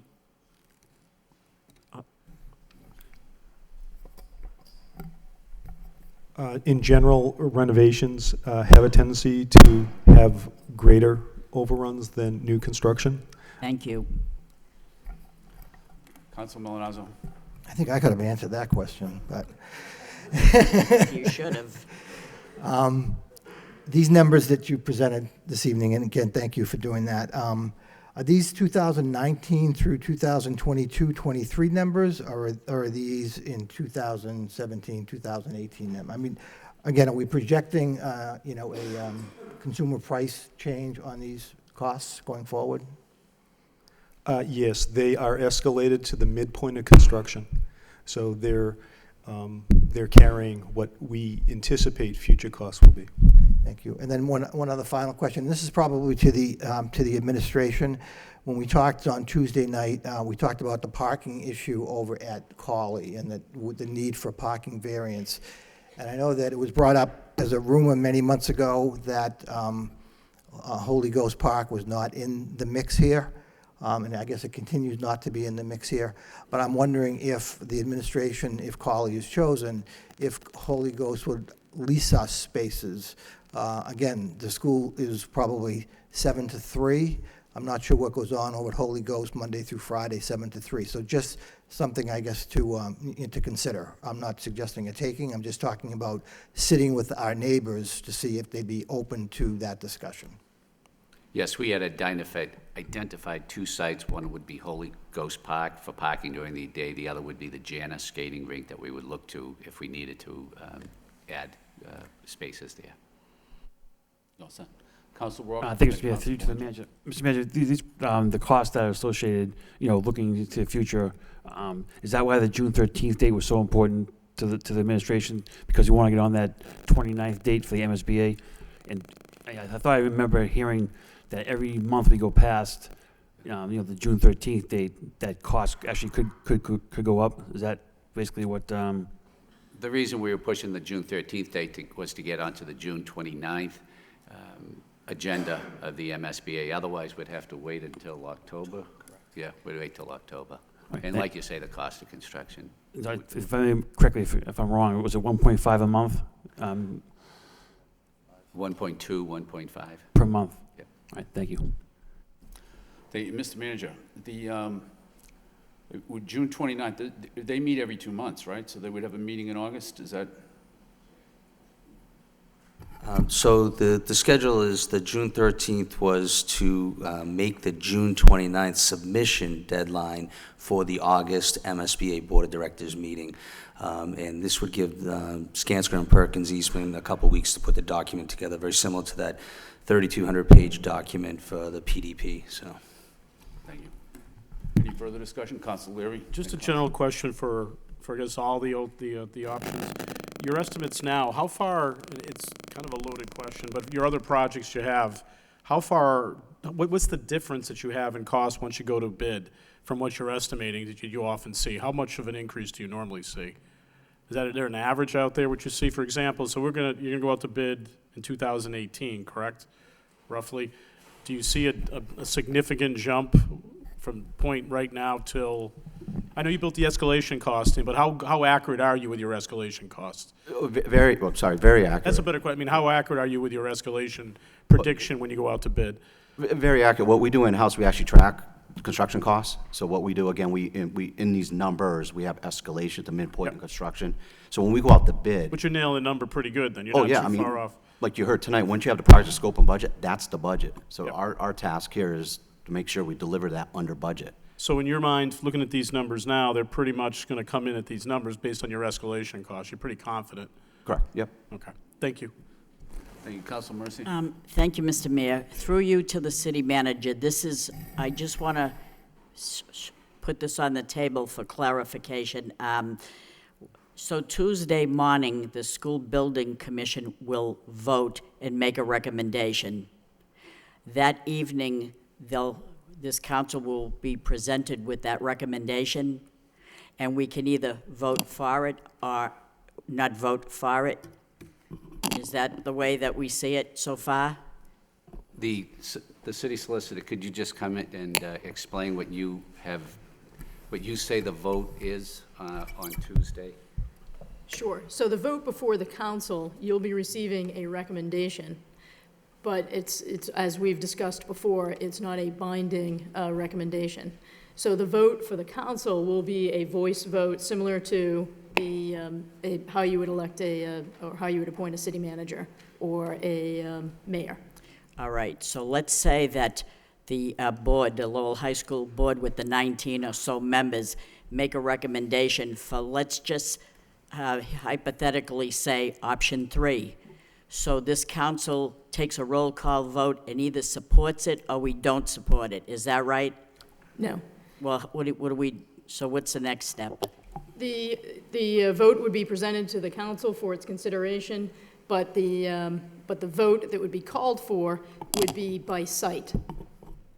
One of the 4 sites, and each counselor would state one of the 4. All right, sorry to interrupt you, but because I'm afraid I'm going to lose my train of thought, that's all. So let's say we go roll call, and it is chosen site number 3. Let's just say that hypothetically. When does the eminent domain vote come in? Because what if it is option 3, but what if there's 4 people that are against the taking of the eminent domain of the parcel, what do we do then? Because I'm saying that if we submit this June 29th to the MSBA, and it's option 3, where we never took the eminent domain vote, how does that, what is, this is so confusing. So tell me how we get that eminent domain vote in there. If the third option was selected by a majority of the council, then the administration would work to begin preparing everything necessary to bring a eminent domain vote properly before the council. How long after Tuesday would that happen? Would it be before June 29th? Because are you going to present the real facts to the MSBA and say, in the final analysis, this is the option they chose? Or are you going to vote for option 3, let's say, before it ever was voted on? So how are you going to work this in a timely fashion before the 29th? I wouldn't anticipate that the vote would actually be before the council on before the 29th. However, in the same way that option 4 may have some, quote, loose ends after the 29th, the maybe the option 3 could have loose ends too, right? Correct. The council, the important part of the process would be for the council to select a site and to, in good faith, move forward with everything necessary to effectuate perfection of that site. So on Tuesday, if the roll call vote signifies site option 3, would that not be binding because we didn't bring in the eminent domain vote? The vote on the site would be binding, and whatever other steps would need to be taken, again, it would be anticipated those steps are going to be taken in good faith in the same way that, say, the Article 97 process is not yet complete, but we are well on our way to being in a position to complete it if that's the site that's chosen. So how can you say that site 3 would be a binding option if we voted on eminent domain down the road and it was chosen that they're not taking it? So how do you justify option 3 if you don't have the taking of the land of the doctor's offices? The vote taken next Tuesday night, if there was a majority vote on a particular site, that vote would be the binding vote of the council as to the site. Regardless of eminent domain? No, Sure. No. What would happen is that if option 3 got 5 votes Tuesday night, that would be the preferred option. It would be presented to the MSBA as the preferred option, and we would be representing to them that we would be preparing the eminent domain taking according to that. If after that, the eminent domain taking did not get the 6 required votes, then you would have to go back and choose another option to present to the MSBA. Okay. Conversely, if the Colley site received the majority votes on Tuesday evening, but Article 97 wasn't accomplished, then you would have to go back and choose another option. See, why I'm saying this is because if option 3 got 5 votes and then we had to go down the road into the eminent domain taking, then we would have to pay more money to get it analyzed as to, the market value, the appraisal. This will cost a lot for the fact that we haven't even voted where you should even allow that to happen first. Do you see what I'm saying? It's like saying, oh, let's close the barn door because the horse got away and he's down the street or whatever. So I don't see how you could have an appraisal, have a market rate value, and everything that goes with. I'm not an appraiser or a market analysis but I'm saying that we're going to be paying money to do that before we even took a vote, whether we should or not. Because what if we have votes that say we don't want to take eminent domain? Why do all that work and cause the taxpayers to spend that money that is needless? If, for example, I would take the vote first, and if it fails, then do the appraisal. That's my opinion. It's only common sense to me. That's all I'm saying. Are you all set, Counselor? Yes. Council Milonazo, then Council Thank you. Elliott. Again, out of respect, I will simply say that I don't agree with Councilor Mercier, and I think at the end of the day, if it's a 5-4 vote next week for option 3, I would expect, again, out of respect for the body politic and the process that we've all gone through, that we would, I hope, vote that option unanimous when we get to the MSBA. We need to go to the MSBA with a strong vote out of the city council. Same thing applies for Cawley. I mean, if Cawley ends up winning next week 5-4, I plan to change my vote to Cawley. I'm going to say it right now. So again, let's be respectful of the body politic. If the majority of this council votes for option 3, then we need to make sure that the respect for the body politic, knowing as we sit here that there's an eminent domain vote, we need to be able to take that eminent domain vote and at least be a 6-3 vote. I would hope it would be a 9-0 vote so that we show the MSBA that we are a community that had been divided, but we came together the night of the vote. And again, I've been involved in votes over the years where a councilor lost 8-1, 7-2, and it was a resolution, and they refused to sign that resolution because they didn't get their way. I lost all respect for that particular city council. He's not here this evening, but again, you have to have respect for the body politic, in my opinion. So you can't put the eminent domain before the vote. You have to come up with your option that you're going to support, and then as a council, before the vote is recorded, we really need to put our best foot forward and show a united vote before it gets recorded. Thank you, Councilor.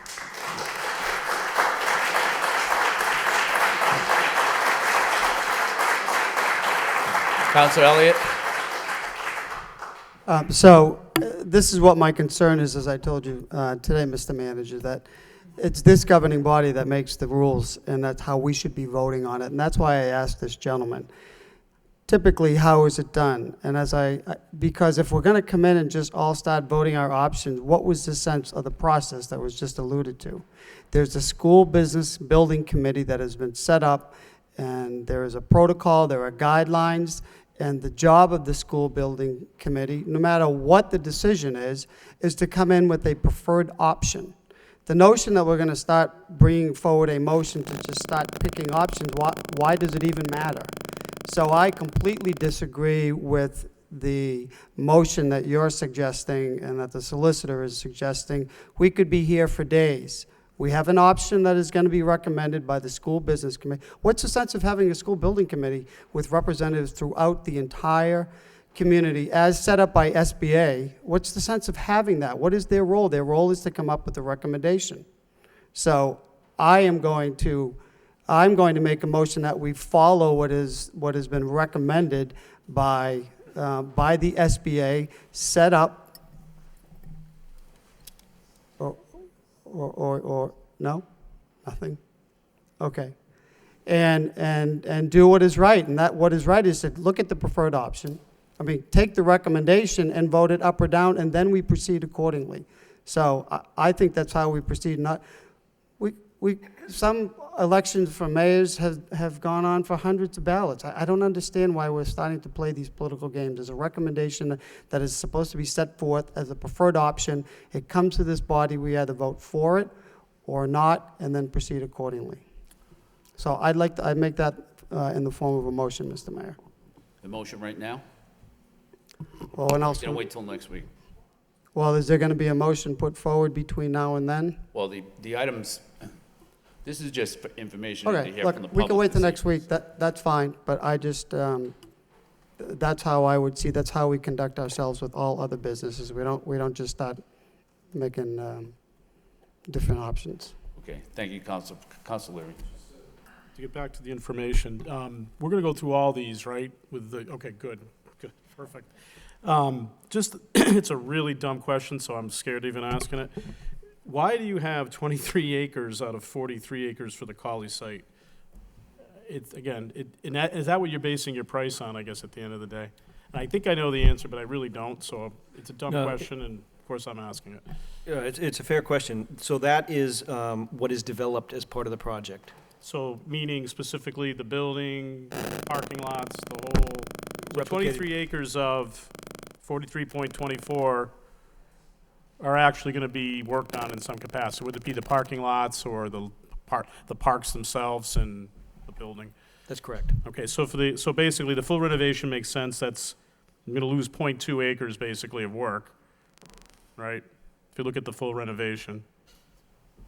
So it's 6.6 acres, you're really doing 6.4. Yeah, 6.4 is are all parcels except for the steam plant.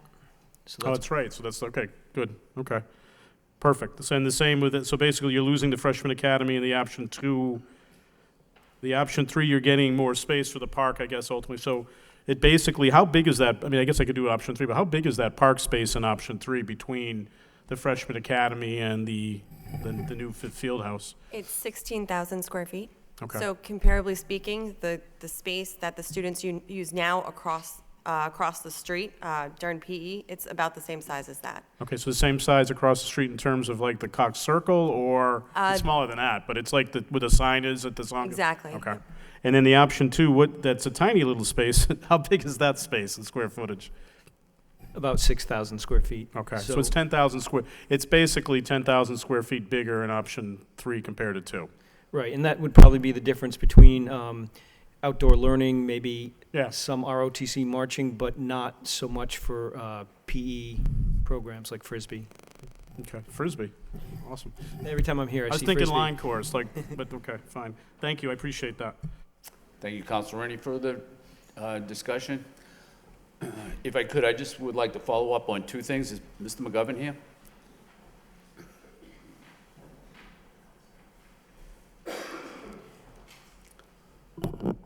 So just to follow up on Councilor Belanger's question, we talk about the 4 options, but actually there's a 5th option, isn't there, that we were talking about several months ago but haven't discussed for some time, and that would be the base renovation option.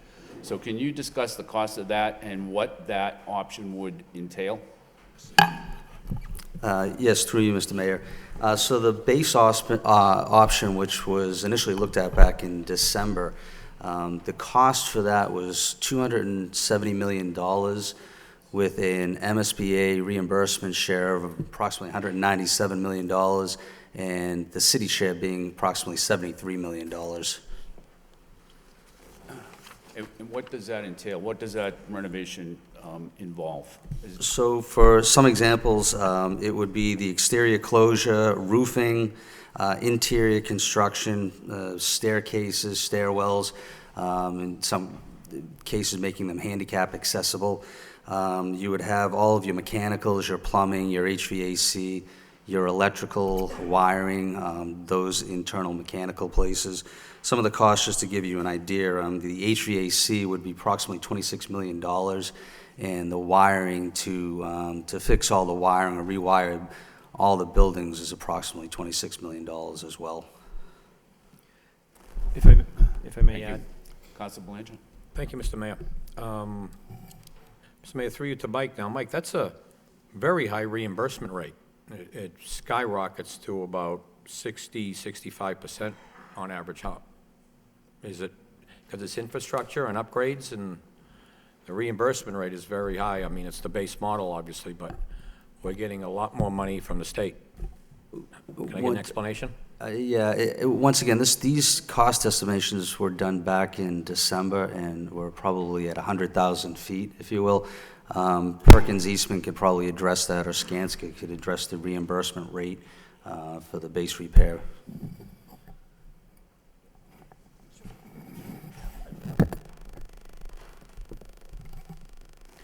Thank you. What we did is, when we had our estimate for the base repair, we had, again, like with all the other options, we utilized the Mass School Building Authority's template, which is called the 3011.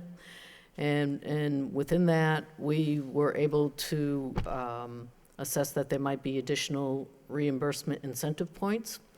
And that was how we came out with the breakout of reimbursement versus the district's share. One thing I do want to say is that the base repair is a different program than this program. It's meant to show as a benchmark what it would cost as if this was a do-nothing option, that if you didn't participate in having one of these 4 core programs selected, and there was a decision that you wanted to consider the repair option, it would actually require reaching out to the Mass School Building Authority and setting up a meeting, because it's 2 different tracks, they're 2 different programs. And with the base repair, that's a repair program, it doesn't require a feasibility study, there'd be a determination about what would be made, there's no consideration to the educational program. But I cannot speak for the MSBA.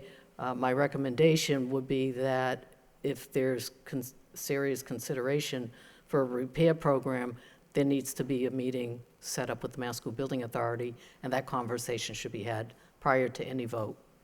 Okay, well, it's just an abnormally high reimbursement rate, which obviously appeals. I mean, it's, again, the base model, but, so I'm just curious to get an answer. Okay, thank you very much, Mr. Mayor. Thank you, Councilor. And I just had one other follow-up question to Councilor Samaras' question. In the $10 million difference for option 3, there has to be a better answer than it's based on its relationship to option 2. I mean, the first estimate that we got back in the spring was the same relationship between option 3 and option 2. So something else must have changed. Have the contingency changed or something? Is there a better explanation as to why there's a $10 million difference now for option 3?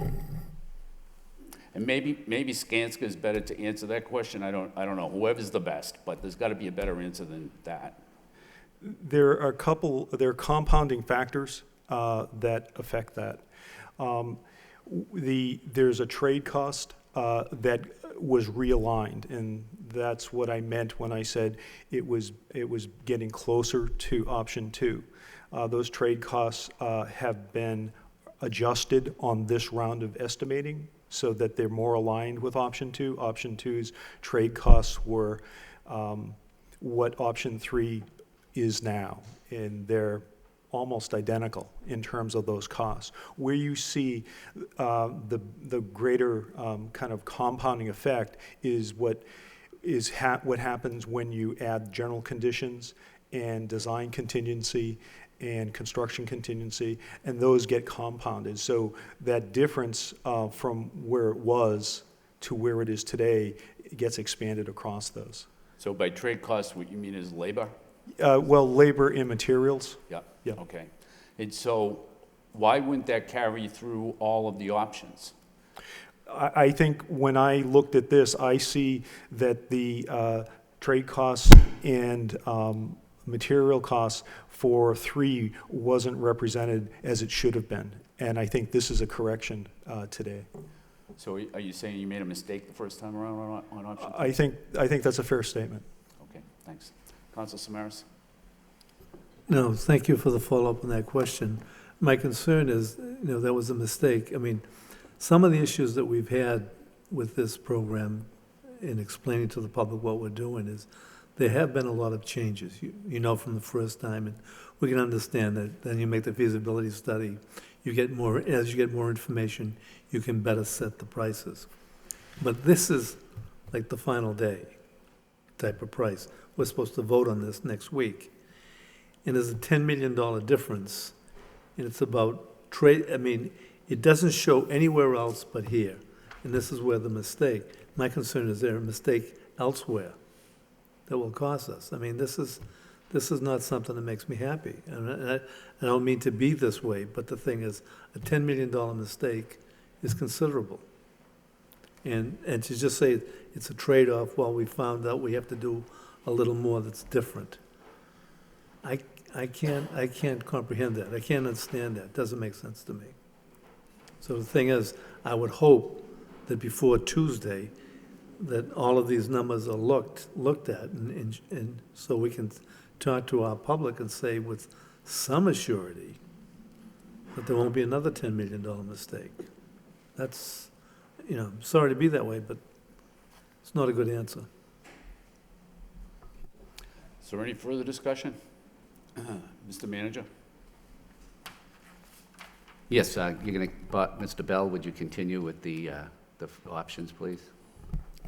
Okay. What we wanted to show is come back and take a look at all the options. I think One thing that's important to know about where we are in the process is that we have more detailed information, and some of the things that have changed from the first round that we showed all the options, it was based on very early assessment of program. Since then, we've had a formal submission to the MSBA of what they call the PDP program, and that's the educational program, all the space needs. It's been refined. It actually increased from the very first round to where we are today. All of the options that we're going to look at have been updated, so they include the educational program equally across all of them. We know that as we look at all these options, there's quite a range. We have full renovation all the way to new construction. With each one of these options, they have the same count and size of spaces. We know that whether we renovate or have new construction, we're going to have a vastly different environment, all new systems, new classroom spaces, technology. It's going to be designed for 21st century learning. And the diagram that I have up on the screen right now shows some of the basic planning objectives that we're trying to accomplish. And this comes out of the educational goals and objectives. And what you're seeing are a number of spaces here that are yellow. They're community activity areas. And the ideal organizational plan would have those in a zone or in a couple zones in the building so that the community can use them or the school can be locked off. Conversely, we have really an academic zone for the building. So you'll see that in all the options, including renovation, we include this concept. We have administration areas, including dispersed administrative and student support throughout the school. And then if we were to look at each one of the academic teams, it's a very different model for the middle school. We're trying to get the classrooms clustered in the right amount. And we're trying to do that with the upper grades as well, where we have STEM and humanities clusters. So this is something that we've built into each option. I have a lot to go through, so I'll be somewhat brief, and we can come back to some of the questions. So the first option that we're looking at is full renovation, and this effectively, as we know, uses every building that exists now. I'll point out some of the highlights. What it does not do, and what is an educational objective, is bring the freshman academy onto the campus or integrate it better into the school. So there are some concerns with that. We know that for this option and all of the renovation options, there are advantages to being downtown. There are also disadvantages. Some of those advantages are the frequency and access to the city buses and services, and also some of the social services that students have easy access to. The parking garage is, of course, a benefit, and the existing service access to the school would remain as is. What maybe is challenging downtown, as we can see, is that there's very limited access to green space, so we're really depending on travel and transportation for many of the athletic programs, and the students have limited means with the PE program to get outdoors. So busing is required for athletics.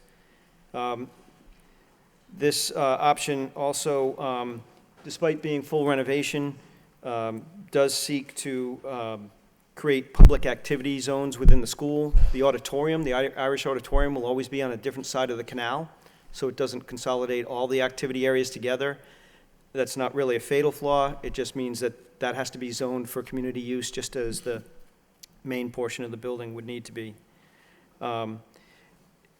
In this option, we would also organize the freshman academy teams and the STEM and humanities clusters, although in renovation, they might be moved down the hall as opposed to set up more ideally in something like new construction. A few other things that are worth noting: sustainability characteristics. The orientation of this existing building is problematic. The building's about 45 degrees off of north-south, so that's a challenge both from an energy point of view and for daylight into classrooms. We know that we do have some windowless science labs in the Lord building, so in a full renovations, those would remain. They would be renovated, but they would remain windowless. And the very nature, which was spoken to earlier, of reusing these large buildings that are spread out, is higher operating costs. We anticipate about a 5-year phase construction, and I'll go through that in just a moment. In this option, we do have some new construction. It's 3 stories toward the back here, and that would allow us to build a brand new kitchen and some library space so that we would never have to take the kitchen offline. This This plan, however, would require substantial modular classrooms in order to take place. It would need gymnasium, temporary gymnasium space, as well as a conversion to those classrooms later, and I'll go through that. This is an example of the floor plan. We're just showing the main floor here, all of the buildings larger, and then all the successive floors off to the side. If you compare these from one option to the other, they have the same count, size, and number of spaces that meets the educational program. To take a look at just massing, this is not a design, but we're showing the existing building in the darker gray, and then you can see here where the bridges may be built as two-story is the plan. Where your current entry is now, there is some new construction, a new main entry, and then that three-story addition I spoke about in the back. So there's not much new construction here. Mayor, if I could ask a quick question, just on the renovation. Just going back to so you're switching the cafeteria. Is that the reason for the main part of the delay to 5 years? Because that's a definite, which makes sense, by the way. It goes next to the kitchen. One would think that's the way they would have done it before. Is that the reason why you're looking at a 5-year delay? Because of different moves like that, or? Yeah, it takes a while. There are, I'll go through the phasing next. Okay, and you'll I'm actually sorry. see it. Okay. So if we started off with phase one, we need to take a large portion of the building and start to renovate it. And the way we do that, we've worked with the educators and we've identified about 40 classroom equivalents that could come offline. And that's basically through tighter scheduling so that rooms are utilized more, and that would free up some rooms. It's also by doing things like having computer carts so that right now 10 dedicated computer labs could come offline. Things like that allow us to free up 40 classrooms. So what you're looking at here are the equivalent of taking, if you will, 40 classrooms offline, as well as the field house.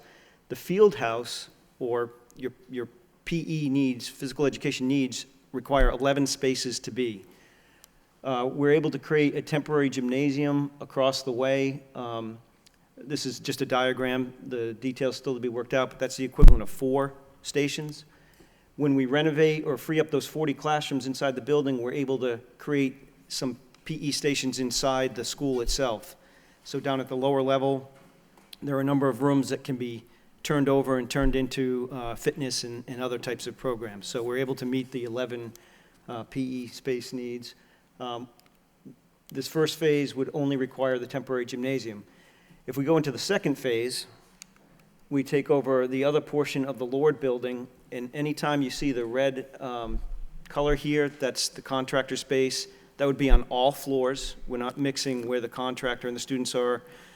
Contractor would be working vertically, in effect. And in this case, in the second phase, we no longer need the temporary gymnasium. The field house comes back online, but we do need a number of modular classrooms and science labs. 12 fit over here. We have 20 that we don't have an identified parcel for. So in addition to some of the challenges of the full renovation not meeting, the educational objective of freshmen, it's fair to say that it has some unresolved phasing. We do believe that we can find a adjacent piece of land or parcel somewhere to get the 20 classrooms, but it certainly is a large inconvenience and maybe even a safety concern being disconnected from the school. If I continue through, we would then take over a portion of the 1922 building. Again, these are the equivalent of the 40 classrooms we freed up plus the 32 modular classrooms, so 72 spaces altogether that we're able to take over for the contractor.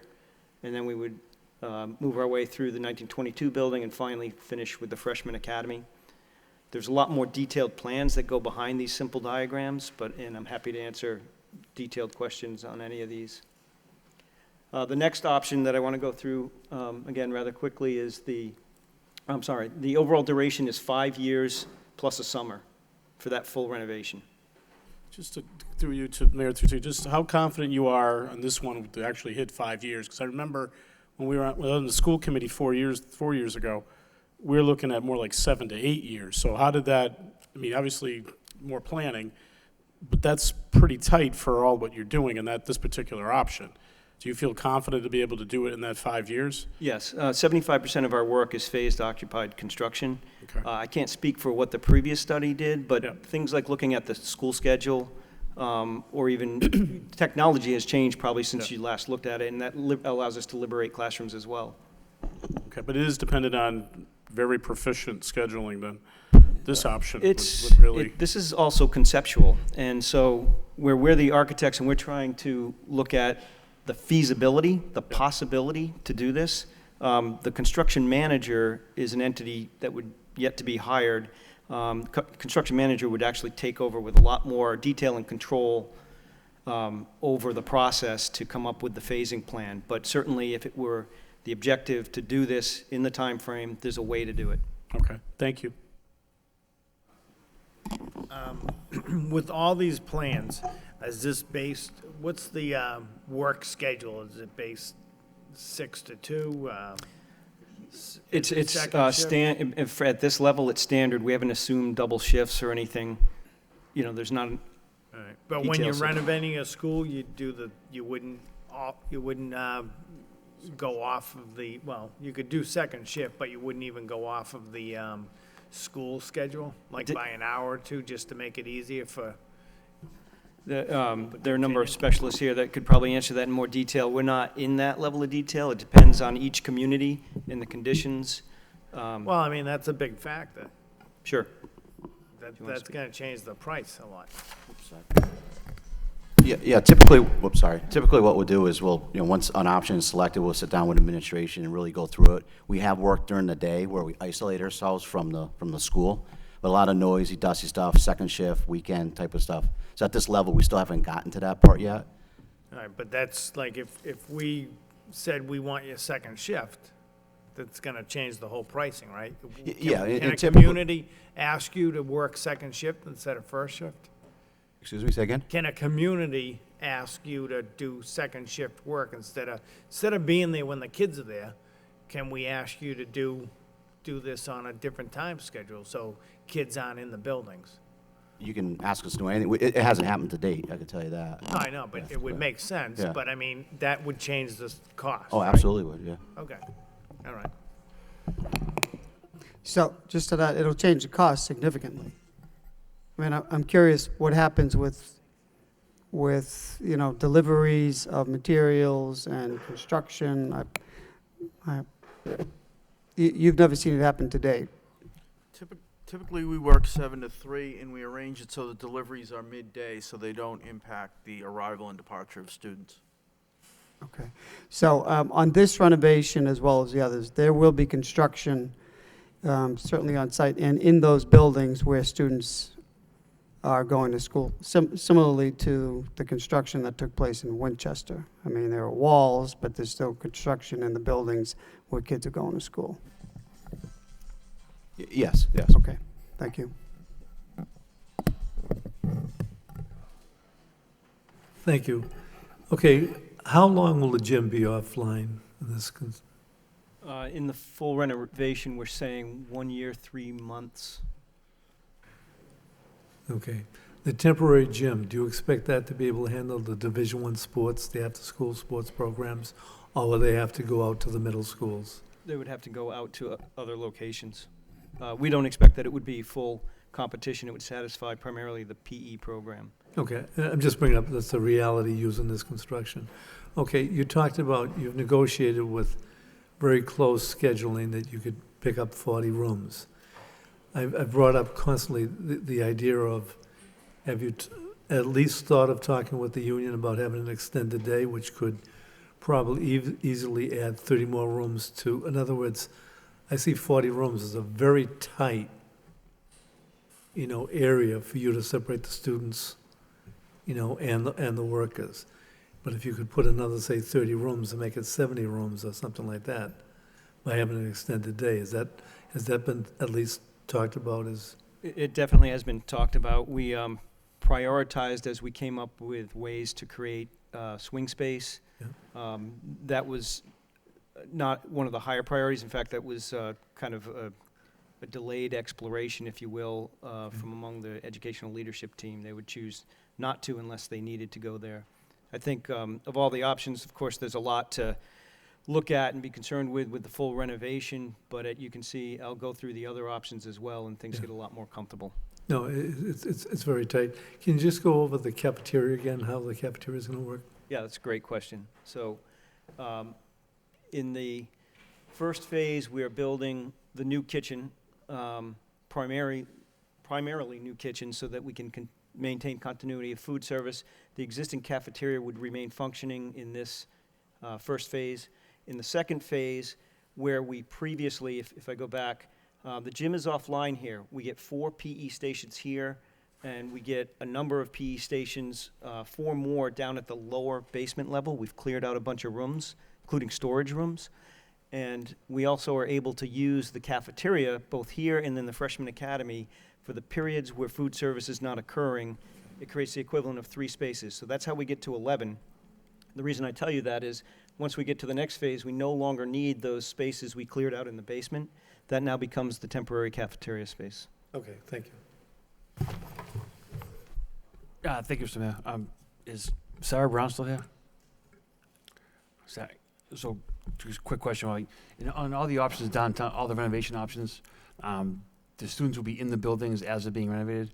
Is that through all 3 downtown options? Yes, the idea is to separate the construction area so that even if technically it's in the same building, we're creating a big separation, not having the students right next door to construction. We'll leave buffer classrooms, corridors.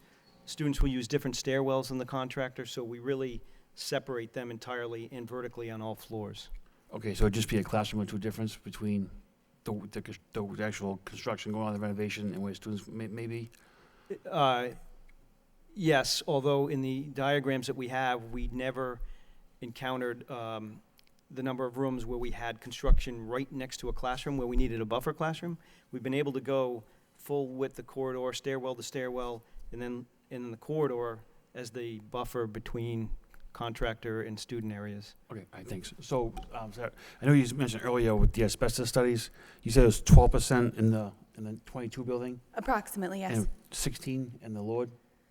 Give or take, yeah. Okay, so, and is that all throughout the buildings, or is it one concentrated area? According to the survey that was conducted by UEC, it was pretty well distributed. So it was across a bunch of different types of materials too. So we're looking at objects like lab tables, fire curtains, things like that. But we're also looking at flooring materials, caulking or glues that are used to hold up chalkboards, all different types of materials. So they're pretty well distributed throughout the buildings. And the common way of getting rid of that, is that with water, with a... I won't speak, someone from the team may. Our hazmat specialist is not here, but I know there's a number of things, including negative pressure. You'll notice that each one of the phases spans 2 summers, so the idea is to do any abatement while the students are not primarily on the site at all. So that guaranteed to happen then? The only concern is always concern, right, with what's in there. That's the concept. Yeah. I can't guarantee, only because it's the construction manager that ultimately owns the final plan. Yeah. We're trying to lay it out for timeline, safety, efficiency. So, tell me if I'm wrong, but I was told that the best case scenario, if you're going to do a renovation while students are in the building, would be they have at least 1 floored buffer, or, a 5 or 6 classroom buffer in order to do that. Is there space in any of the downtown options for that to happen? We don't ever have students vertically above, so you could say there's an unlimited buffer vertically. And again, laterally, we don't have a 5-room buffer. We have something like a corridor, non-educational space adjacent. And the construction wouldn't just be, there's a corridor and contractors happen to be on the other side of the wall. We build additional walls, separation, basically to create that negative pressure and to keep any of the dust going the opposite direction of students. There are other local high schools that have, that thought they were doing that, and now, they're in trouble for it. But so, and again, it's just the pure safety of the staff and the students at the time that they're doing any type of remediation. That's why when I asked Ms. Brown about, is it one concentrated area or is it all spread out? It looks like it's all spread out, even though it's only 12% in one building and 16 in the other. I would think any renovation is probably the most important question to be answered, right? As far as how can you keep staff and students safe during that point in time. And I know you've probably done it in other schools before, but I don't think you've ever probably dealt with, a situation like this where the swing space is so limited no matter how you do it. And again, just right up the street it happened, and now that they're going through some trouble right now over it. So just, I guess, and, we're only 4 days away from 5 days away from a vote. I think it's a pretty big question that probably should be answered. I don't know if that person could be here on Tuesday night, just to, I think, it would alleviate all 9 councilors if a downtown option was chosen. If I may, just to expand really quick on his response, regulations regarding asbestos removal are pretty well prescribed to the finer details, wherein they have to shut off HVAC systems, they have to block off doorways and windows. All of those things, down to the finer details, are prescribed in the regulations. Yeah, so when those things are done, HVAC is shut down and doorways are blocked off. Yeah. It can in these type of buildings that we deal with, that could create a safety risk. Potentially, if not done properly. Correct. Obviously, if you come up with an appropriate phasing plan, it can be And managed. just in case of something happened, where there was a emergency situation, fire or whatnot, and, you can't, the students and staff are restricted in certain areas of the building, right? The fire chief would probably have to expand a little bit more upon that. But, if you phase a project properly, you should be able to conduct the asbestos removal within the regulations. Thank you for sticking around. Thanks. No problem. I just wanted to add that, obviously, what Councilor Rourke is referring to, this is a huge safety issue. It's on everybody's mind. And I spoke to the manager's office today, and I spoke to you before the meeting. So when we get up to option 3, there's a way to phase this in so buildings are empty, I think. And I think that needs to be explored as we go down the line. And you can correct me if I'm wrong when we get to phase 3, but I think there's a way to move everybody around that each building can be empty as we go, so. Because that's on all of our minds. That's a huge thing to the community, and you know that, so. Yeah, so I'll actually point that Yeah, out we'll get on to the that next 2 when we get options. there, yep.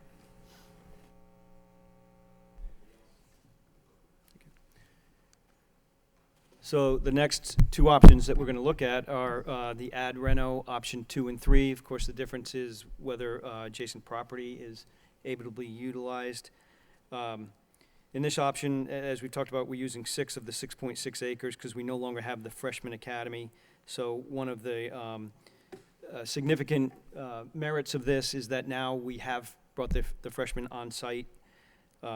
It's got the same pros, if you will, and cons of the downtown location. There are many advantages to the proximity to services and a number of things, but also still the limited access to green space, and busing still being required to some of the athletic programs as it does today. In this option, what we're looking at are, the 1922 building as well as the Lord building renovated. The 3-story option addition that I explained in the previous full reno occurs here, so we build the kitchen and the new boiler room is part of the first phase. The new freshman academy has perfect north-south orientation for optimal energy efficiency as well as daylight into the spaces. And we have a new 2-story field house, including pool and the many spaces that are required for that program, for those programs. This is a look at the floor plan. Again, the accounting of all the spaces and the adjacencies that we're looking for per the educational objectives. A quick look at the massing, and this is not, again, design, this is massing. This shows us visually the height of the building as it would compare to the existing structures. What we're looking at here is the Freshman Academy, Father Morissette Boulevard in the front, the 2-story field house construction toward the back, the 3-story construction we have here, as well as the bridges. Question, so the height, so the freshman academy is 5 stories, the gymnasium's essentially 2-story, I mean, how many feet of the gymnasium? It's the same, it looks the same height, basically. Yeah, I think I have the heights written down here. We have. So it looks like it matches the Lord Yeah, it's pretty building. close. So the field house, as you would expect, is the equivalent of a 3-story, Okay. mass or. So it's a little short, so the freshman academy is 5 stories. Not a cellar with four, it's 5 stories. It's 5 stories. The freshmen would exist on the upper 4 floors, and the lower floor would be a number of tech and business labs. Okay, good. And then basically it looks like the same height as the Lord building. It's a little bit taller. Okay. So it's about 68 feet is what we think the 5-story addition would be. The existing, not sure about Lord. It says 63 in the first part. I thought it, so that would be a little 5 feet, basically. So it's not that much Existing, big. it's not that much Yeah, it's different. 5 feet. Okay. But Thank that's, you. I think that's comparing to the 1922 building. Okay. That's 63 feet. Yeah, so then it's like 5 feet. That's really essentially not much at all. Okay. Thank you. So if we were to look at the phasing, we know that the first phase is similar in that we would take down the field house. We're looking for those 11 PE stations. Again, we would have the temporary gymnasium that would create 4. We're creating the same internal spaces that I discussed previously. When we move into the second phase, it's very similar. So where we previously had the temporary gym, we no longer need it. In this option, we need no modular classrooms, so now we're done with any temporary facilities. The cafeteria swap that I talked about in the full renovation also occurs in this option. One of the tricks is that we have new construction over here, and we also have students in this building. So you would say, if the contractor is here, how do the students get through? We have no educational space in this area, but we would maintain corridor passage to the students that would be sealed off. So it's basically maintaining, if you will, the bridges as if they were continuing right through this zone of the building. If we move to phase 3, we would then take the rest of the 1922 building. You can see if I go backwards, there are much larger chunks of space that the contractor is taking, and that's because when we build the new freshman academy, we have 65 classrooms created, plus the 40 classrooms that we can vacate from the building. So that gives us over 100 classrooms worth of space that the contractor could take. I'll move forward quickly here just to say that to answer the question that was asked earlier, can you take a whole building so that there's a much cleaner scenario for the students? And I think if I look at this, we think it's possible, certainly in the first phase, to take less construction. So in theory, we would not need to take the bank of classrooms here that are in the Lord building. We could always take less space. So that means the contractor's not even in the Lord building, but we would probably maintain those classrooms as a buffer, just so the kids aren't even looking out on construction, just give us an extra space. Then if you look at this next phase, instead of jumping over on this side, we could just take the entire Lord building and maintain passage through. That might be possible. So what, so for this phase here, for that school year, you're gonna have classrooms in the field house? You would have classes in the field house. The field house would be used, correct. As classrooms? I'm sorry? As classrooms? It's fitness, pool. So yes, that's just a gym then, the field house? Yeah, and then various, like the locker rooms and everything you would expect to go along with it. Okay, so you take that away as for classrooms, and then you have, it looks like over half of the rest of the school is under construction. So where does 3,200 kids learn? We've created a new 5-story academic wing with 65 classrooms. Which is the freshman academy? Yeah, the freshmen would not move in until the last phase. Freshmen would still. Oh, okay, thank you, thank you. They could, but there's an obvious advantage not to disrupt them. So to answer the counselor's previous question. You may have answered this, and I apologize. Thank you. Where's the cafeteria in this point, I guess? Where's that? That's in the Lord? No, okay, so it's right.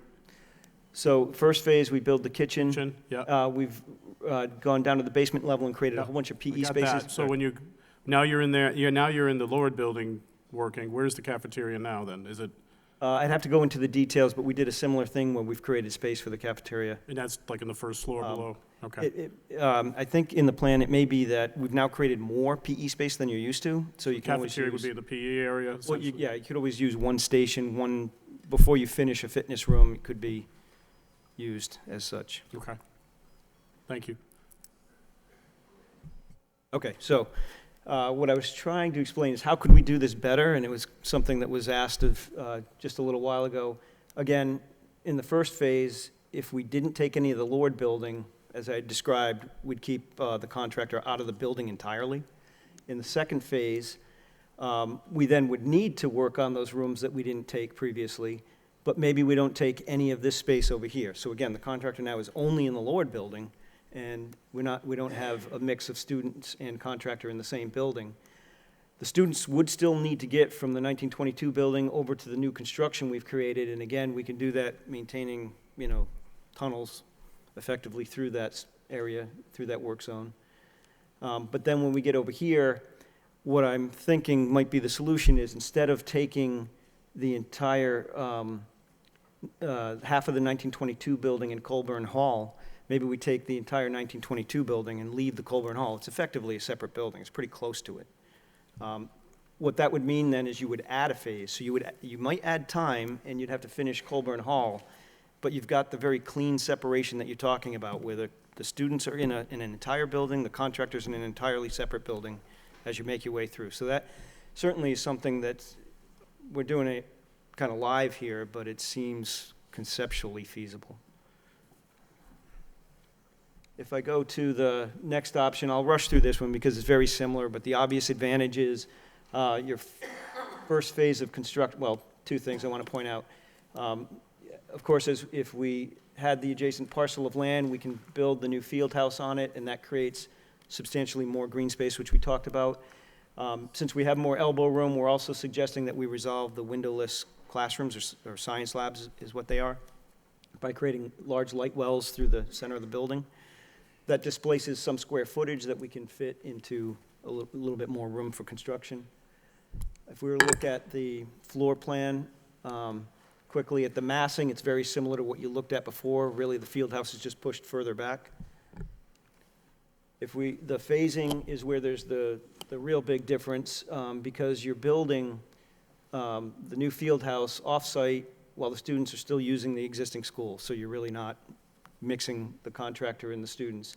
In phase two, we could do what I had just described, where we kind of separate it into different buildings, but what's nice is there's never any temporary space. There's no temporary gym, there's no modular classrooms, so students just move into new construction or renovation as you make your way through the building. Again, once the freshman academy is built, we have 65 classrooms plus the 40 that we freed up. Again, large amount of space, and I think we could adjust it as I had just described so that we're building by building, contractor versus students. So that's my question. So when we finish the freshman academy, the new freshman academy, Yeah. why can't are we gonna move the freshman academy into the new freshman academy? That gives us a whole building to use. It gives you a building. That would be one way to do it. The disadvantage would be that as it exists now, the freshmen, although they do travel over to the high school, they don't have a lot of travel. Yeah. And so if we were to just take grade 10 through 12 classrooms, clearly there would be a lot more foot traffic leaving and spreading through buildings, I believe. Certainly worth a conversation with the... Well, it's worth the conversation, because that frees up that whole freshman academy, and then we can, hopefully, you would have one whole building empty and then go to the next whole building empty, is what I'm thinking. You could do the whole 1922 building empty, and that's the worst building, right? I mean, no? All right, well, either one. If we feel like the Lord building has the most contaminants in it, we could have that whole building while we house the kids on the other side of the canal. I think the concept that you're describing, we're agreeing to. It might No, not I know, be... and I know it comes at a later date, but that's something we need to look at, because that relieves a lot of anxiety. So Certainly. I'll just leave it at that. Thank you. Thank you, Mr. Mayor. To now, the science labs, the freshman science labs were supposedly scaled down. Have they been brought back to the 1440 square foot? How have we worked that? Yes. I guess the way I would describe it is, as we worked on the original educational program, it was believed that science classrooms instead of labs were sufficient or what was needed even for the future programs. The MSBA, and I think maybe through the various committees here, did question why not build the larger science labs for all. So we revisited that with the educational leadership, and I think there was consensus that we could do that, and there were some offsets, non-educational program trimming that could counterbalance, and that's what the current program represents. So all labs, freshmen or otherwise, are at the 1,440 square foot full science lab standard. Excellent. That's very concerning to me. Thank you very much. So, can I just go back, not so much back to option 2, but option 2 how many classrooms do not have windows? Did you already mention that? I may have missed it. I'm sorry, I misheard. Windowless classrooms, option 2. Technically, no windowless classrooms, windowless science labs, and it has, I don't know the exact count. Generally. It's between 6 and 12. I think it might be 8. And modular classrooms for option 2? There are no. Are there any? No modular classrooms. Only a temporary gym structure. Okay. For 1 year. I just wanted to clarify that. Okay.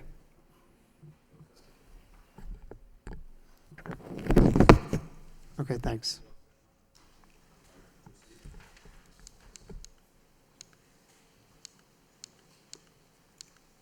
Mayor, Your Honor, if I could just go back.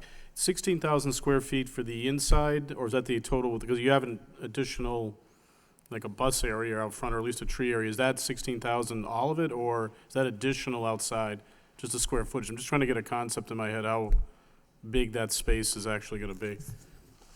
16,000 is just the green space. It's just the green space. How big is it roughly, though? Can you, just like a...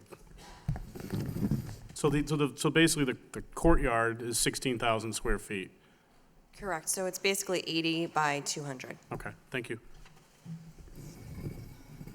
Thank you, Mr. Mayor. So I think Councilor Leahy's suggestion of his ideas of making sure that kids are not in the building when construction is going on is a good one. And you talked about an extending of the time to do that.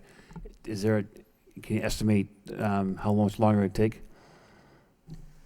It would be another phase, which nominally would be a year and a summer, because those are very clean breaks. And again, as we talked about, if there is any abatement required in any of the buildings, it's nice to have 2 summers so that it can be done without the students on site. So so when you say a year, it's the whole calendar year, or is it a year and 15 months, or is it one calendar year? The year and 3 months is constantly staggered. So when I talk about each one of the years, it's not a year and 3 months added to each other. It's a year with an overlapping 3 months. Okay, is there, just a base year and 3 months, is there a cost associated with that off the top of your head? I won't hazard a guess on cost. Okay, thank you. But,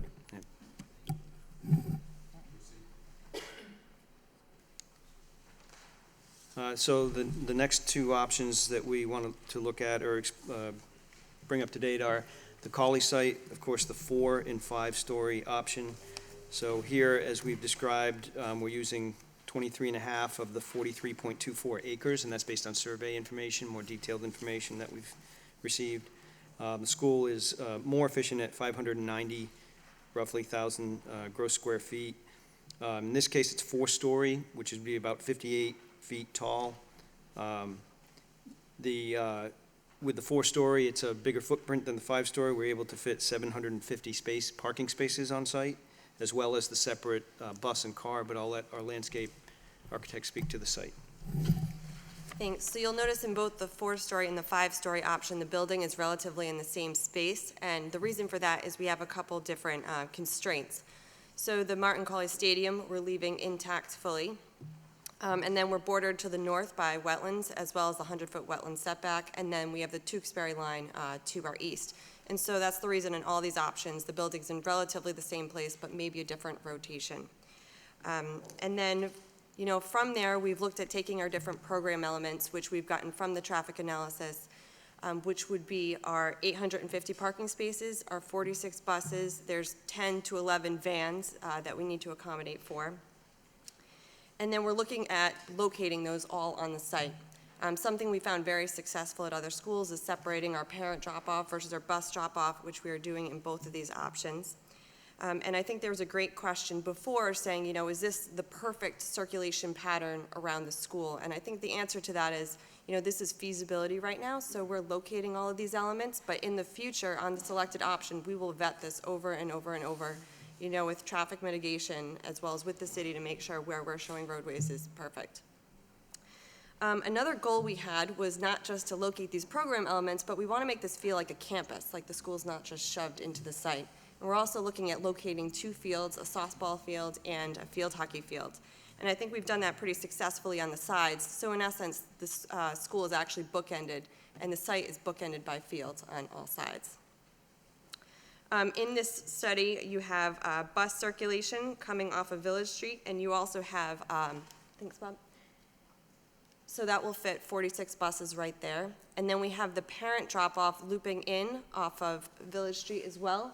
So you have an active car queue of 46, but then there's also stacking available for another about 50 cars. So the goal here is just to keep as much circulation internal to the site as possible. So as far as some of the other differences, certainly the merits, the pros and cons of the location. And by locating the school here, it certainly has ample green space, access to green space, less busing for some of the athletic programs, but of course, as we all know, substantial busing solution required for daily student arrival and departure. We know that there will still be some fields off-site, and there still will be some busing to athletic programs. The new construction offers, as was described, a chance to have a more efficient envelope with the building, with new construction, rather than modifying the existing envelope being the surrounding of outside of a building.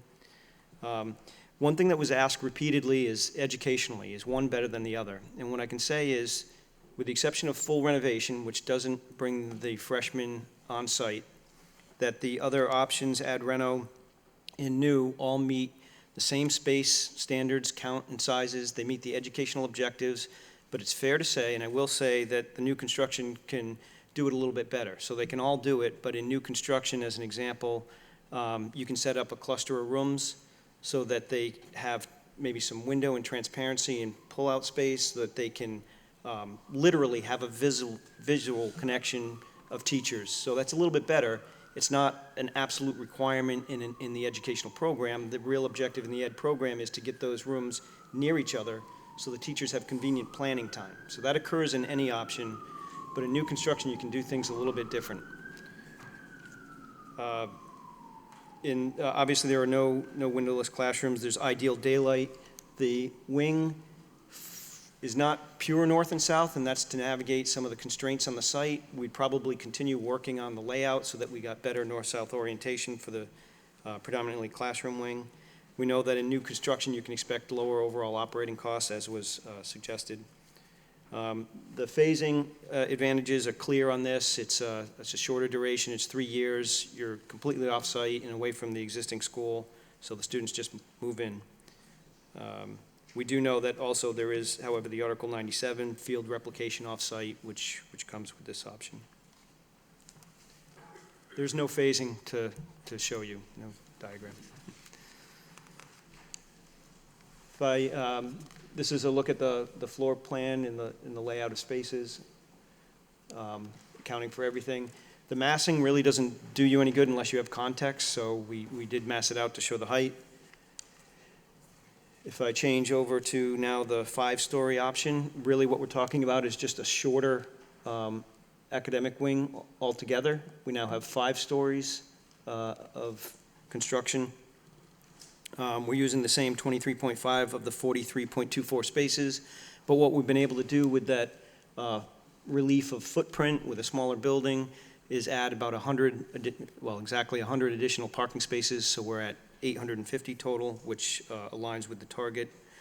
And I'll let our landscape architect talk about this site. Yes, I might have breezed through that the last time, but it is important to know that that 4-story option has 750 spaces, which is deficient of the 100 we're looking for, and that's directly related to the size of the building. So on this 5-story option, again, we have the fields in the same space. We still have a totally separate parent and bus drop-off area. In this case, we have our parent drop-off coming off of Clark Road, and then the staff parking is also coming off of Clark Road. And then we have our bus drop-off located off of Village Street. And again, all these patterns could be tweaked, but now they're pretty functional and they work, as on this plan for the feasibility study. So that concludes an overview. I'm sure there are many questions. Thank you. Just a quick question on circulation. Are you talking about one way in the morning, one way out in the afternoon? If you're queuing up 46 buses, would they drop off the students and then continue around the school and exit Douglas Road? Or would they go around the school and exit Clark Road back over by Market Basket? And then how do you separate the cars that are coming in and going to the circular drive in front of the school from the buses?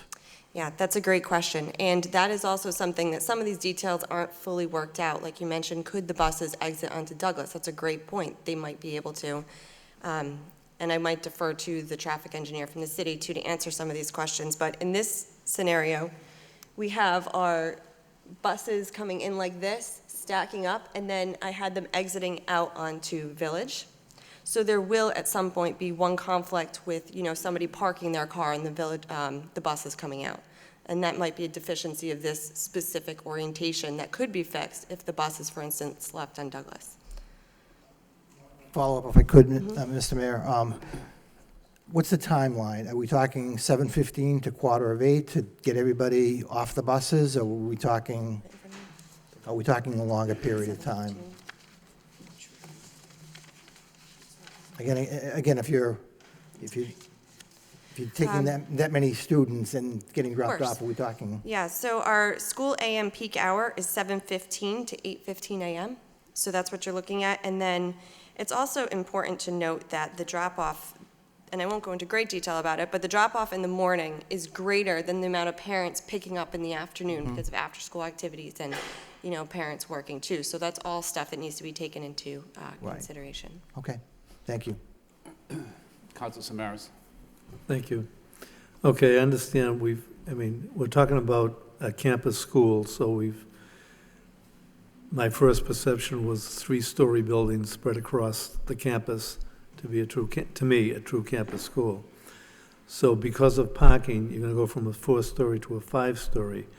First question would be, you talk about the new site would allow you to develop all of the concepts to meet the modular needs of the classrooms of the various groups. Can you do it with a 5-story building? Can you give the same assurity that you'll be able to give the same amount of rooms for the different modules that we use? Yes, absolutely. We've got if I understand the question correctly, we've got both the 4 and the 5-story plan that have the same educational enhancements or arrangements that. But they're not going to, to me, you're going to have to almost gerrymander some of the things to fit them in because you've got a smaller. We thought that at first too, and then we came up with a concept that actually put the majority of arts, tech, business spaces all on the first floor, and we were able to create then the 4 floors, very clean, stacked floors, effectively a grade per floor, although that's not the way the school works, that seems to lay out quite well. Yeah. In fact, for several reasons, it may even be preferred educationally because of that ground level versus upper level zoning. Yeah. No, I understand your frustration, and if you could give us exactly what we want, I know you'd give it to us. But at the same time, I'm looking for a campus-site school, and we're actually putting in an urban setting, a 5-story urban school to fit the footprint. And we're talking about a school that can reach 3,500 students and having 3,500 students on top of each other. And I'm just saying it's educationally far better to have a spread. have students spread. It's just the nature of the beast that we're dealing with. And you can't see any of the accommodations to allow the 4-story building, even though it's not exact, but it still gives us, to me, a safer range, or a range to, when I talk about a spread, you just don't put 3,500 teenagers in one area. The one thing that we have with the present program, although we have schools that are different buildings that have certain issues, but the thing is, the spread is quite good. And if there's an issue, we can isolate that issue. But I'm just concerned about, and I'm not trying to create fear or what have you, but when you have teenagers, certain things can happen. And I just have trouble with a 5-story building on a campus. So, I mean, is it that important for the parking spaces and what have you? There's no other alternative? Certainly something that, you know, should this option be selected, we can still explore variations on it. I know we have what are distinctly a 4- and 5-story, but as we go through the feasibility study process, it's really about a test. So we tested what a 4-story could do. We've tested what a 5-story could do, trying to find that threshold where we could meet all the stated needs, both site and building programs. So it's not to suggest that should either the 4 or the 5-story option be chosen, that we can't branch out and explore. The thing is, though, I think you people, I mean, stated it very clearly quite often in dealing with the MSBA and what have you, that they really have no plans for how to deal with Lowell High School or Brockton High School. We don't fit the 1,200 student model or upwards of 1,500. I mean, all of those schools have a specific model, specific amount of space for cafeteria, gymnasium, I mean, and it works. But for Lowell High School, there is no model. So that's what troubles me. There is no model. We're creating something new and different here. So we're taking a school that's got 700,000 square feet and putting them into 500,000 square feet, but now we're also elevating that square footage. So I have a concern, and I think it's reasonable, because there is no model for this. So I just, you know, for the Tuesday meeting, I'd just like to have a little more explanation of that, or what other alternatives could be used.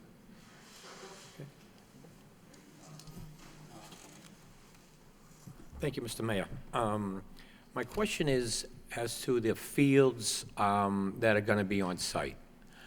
Now, are they going to be open to the public? Because here we are, you know, the administration, the manager did a lot of legwork to replicate these fields throughout to the city to the tune of $2 million. And the fields that are there, we're replacing fields that were basically partially padlocked and had no access to the public. So my question is all of these amenities, at least by permit only, by use of a permit, going to be available to the public? I can answer that. During our discussions with EEOA, they made it perfectly clear that these fields shall be open to the public. Well, that's great news, Mr. Manager. I mean, I can understand if we pull a permit and that'll help revenue to maintain the parks, I have no problem with that. But as long as they're open to the public, so that's great news. Thank you very much. Thank you. Thank you, Mr. Mayor. You see in the schematic design, the white part, which is the school. To the left of that is what? What is that white building? That's the hockey rink. Oh, that's the hockey rink. Okay. Thank you. One more circulation question. At the end of the day, and Coach Nelson is here, at the end of the day, when all of a sudden you have extracurricular activities on these fields, and you have kids from other communities coming to the fields, how are you going to deal with that circulation? If you end up having, 300 kids from a neighboring town come play, at the field, how does that interact with the school emptying out? How does that interact? If you all of a sudden have after-school sports, how do you deal with that volume of outside traffic coming in when 2,000 kids are coming out? I can't speak definitively without probably additional information from the athletic and PE director, but my understanding would be that they certainly could be scheduled and timed, and even a team traveling from a neighboring town would need a certain amount of time to arrive. So I suspect that that actually would not be in conflict, but I can't say Because, that. again, I can tell you that other communities coming to the Colley site, they've always marveled at this complex that we have in this city. So again, I'm not 100% convinced that the school would hurt that, but at the end of the day, we really need to consider that. Because again, I know that we're replicating, we're going off-site with some. We also we may have a Title IX issue that still has to be flushed out. But again, I just see it as being a potential conflict. So, thank you.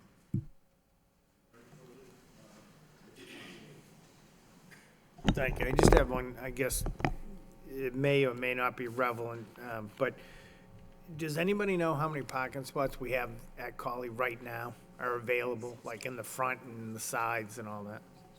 Thank God Mr. Bellegarde ran in and gave us that figure. 650 is the figure that he estimates. All right, so when there's a track event or something, it gets pretty crowded, that's 650, so actually there's some more parking available with Yes. this configuration. All right, interesting.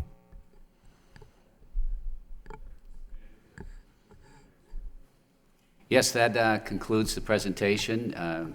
Thank you very much. And now the last segment would be public input. So do you need us then? All right, so we've got 24 speakers with a time limit of 5 minutes each, which is about 2 hours worth of public speaking.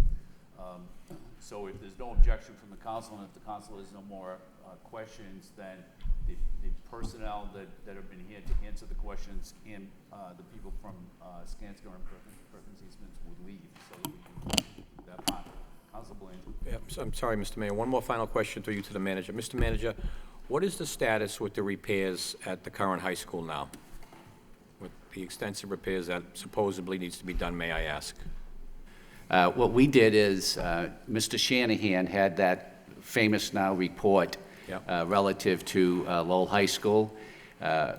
We sat down about a month ago with representatives of the school department and the city. In collaboration, we went through each and every item.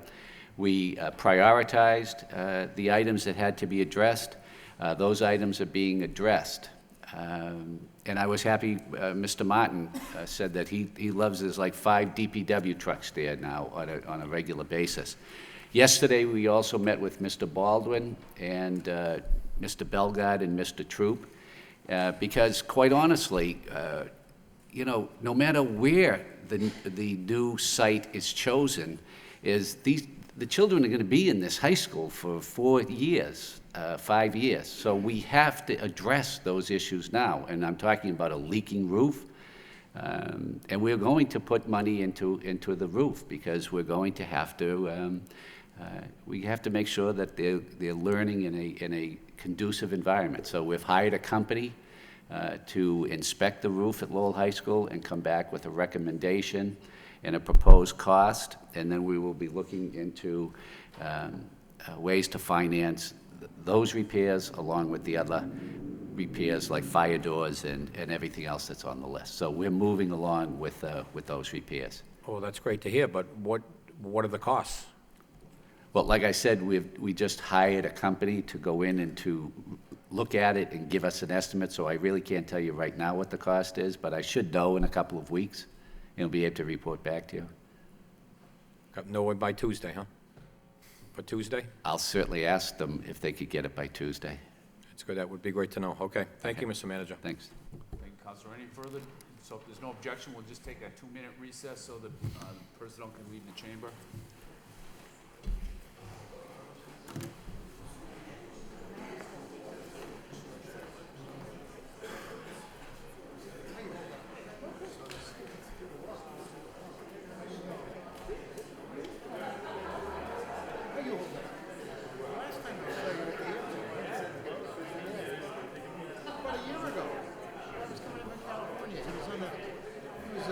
From Australia or something.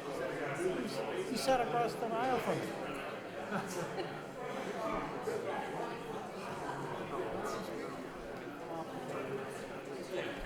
Johnny.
All right, so we'll begin with the speakers. We've got 24 speakers. There's a 5-minute time limit, and I would just ask everybody to hold your applause after each speaker speaks. Just we've got 2 hours basically worth of public speaking. So, clerk will begin. Clementine Alexis. Good evening. My name is Clementine Alexis. I live at 142 Holyrood Avenue in Lowell. I am opposed to the high school moving from downtown because I am opposed principally for taking of any park or conservation land. In my own lifetime, I remember we've taken from Gage Field, we've taken from the South Common, we've taken from the North Common to build schools. That land can never be replaced. Our children, we're robbing from our future. So that's my first principle. Then secondly, my husband and I own the property at 700 Rogers Street, which is the property at the corner of Rogers and Douglas Road. We additionally own 2 properties behind that at 546 Douglas Road and 556 Douglas Road. So we're here tonight to hear that the city is anticipating, if the school goes out to the College Stadium, taking 12 feet of our property along Douglas Road. I honestly don't think the corner of my building there is 12 feet to the street. But it will decimate our parking. And as an owner of a commercial property, we've owned the property since 1959. We ran successful business there ourselves for almost 40 years. It is our income. It is what supports us. So to lose parking spaces for us diminishes the value of our building. No one's going to want to rent from us if they can't find a place to park. So that's a very serious issue for me. Taking of land is also a very serious issue. And I can understand how difficult it is for any government agency who has to do that, but it's even more difficult for the people from whom you take the land. About 26 years ago, the state took from us property on Rogers Street when they widened and improved Rogers Street. They not only took my property, but they also enclosed and reduced my access to Route 38. The stoplight, the stanchion that's at the front of that building is not mine, it belongs to the state. So if 12 feet comes from my property, that means those traffic lights are going to go even more on my property, and I'm going to lose even more space. These are very difficult times for us, and to think about this makes it even more difficult. We have lived in Lowell all our lives. We are Lowell citizens. We love this city. We have chosen to live here. We love the high school. We're both graduates of Lowell High School. My mother graduated from Lowell High School. Our daughter graduated from Lowell High School. And hopefully our grandchildren may go to Lowell High School. We care about the high school. We care about the education for the children in this city. I think we can do a tremendous job for them by keeping the high school downtown. Thank you. Thank you. Forrest Nelson.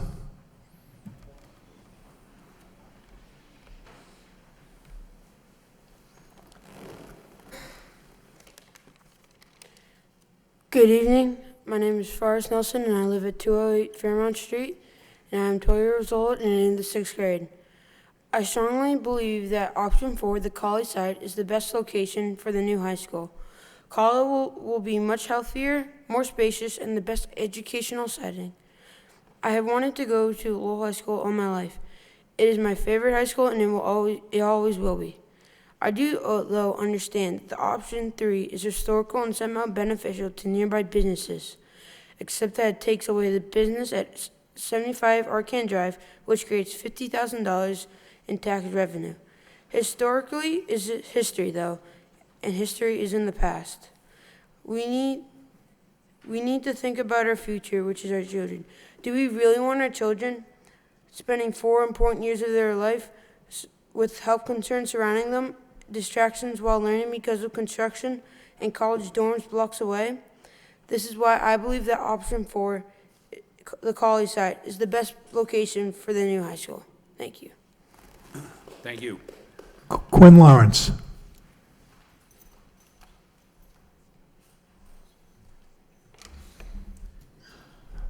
Thank you for giving us the opportunity to speak tonight. My name's Quinn Lawrence. I live at 92 Holyrood Avenue. And in this whole debate, I've just heard a lot about the educational quality, and I just wanted to speak a couple minutes on that.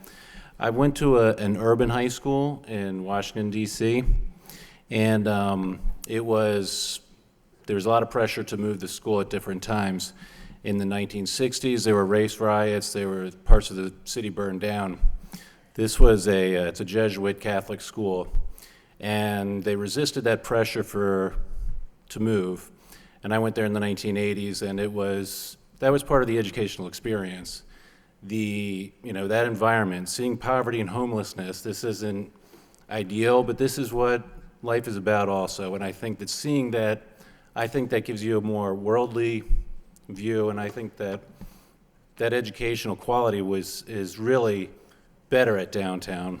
I don't think there's any benefit in that regard moving out to Colley. So, and also as a former teacher, I feel like educational quality is very important. I do think that downtown is better educationally. I'm also very concerned about the cost. And one last note, I read recently that we're expecting oil prices to skyrocket or go up. They could triple in the next 20 years. If we sign on to busing to Colley, this is going to be a major headache 20 years down the road. So I think educationally and cost-wise, I think we should keep the school downtown. Thank you. Thank you. Stephen Anstey.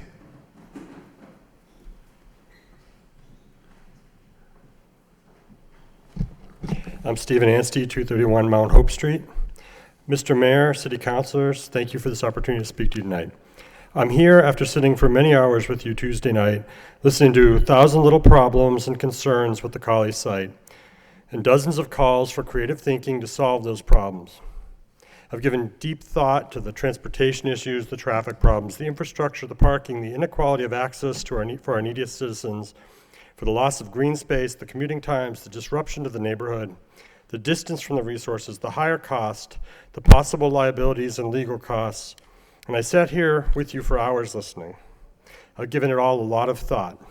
And it occurs to me that it's all unnecessarily complicated. All of these questions and problems and costs are easily solved by simply selecting option 3 and keeping LHS downtown. And I've thought about each one of you, why you believe what you believe and why each of you is leaning the way you're leaning. I've written to many of you directly with detailed and factual letters outlining the irreparable harm a move to Colley will cause and the enormous unaffordable costs it will incur. And I've wondered if it was a waste of my time because your hearts and minds are so set on Collie that you can't even consider the fact that downtown isn't just settling, it's the best option for the city, the citizens, and the students. I've thought about the conditions of the school now, which makes it so important that we make this investment. How we all agree on this, and none of us believe we shouldn't invest in this. I've thought about the large numbers of families in Lowell who will not have an option to leave the city or leave the public school system to protest a Collie site, as the Collie supporters so often threaten with the downtown site. I've thought about my neighbors, my friends, those in the community who believe so deeply in a move to the Collie site, and I've reminded myself how good they are. I've reminded myself that each of you is here because you care and love this city. Then I've thought about how much both proponents and opponents are all here because we want to make Lowell even greater than it already is. And I've thought deeply and long and hard about the truth. We are not arguing because we disagree so deeply.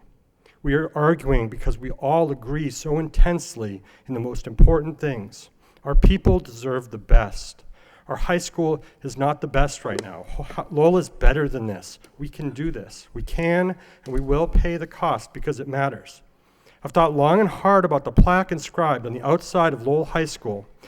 To education, the most powerful lever of democracy in raising the standard of citizenship. I've thought about that and marveled that that is what the people of Lowell in 1922 wanted us to remember now and forever.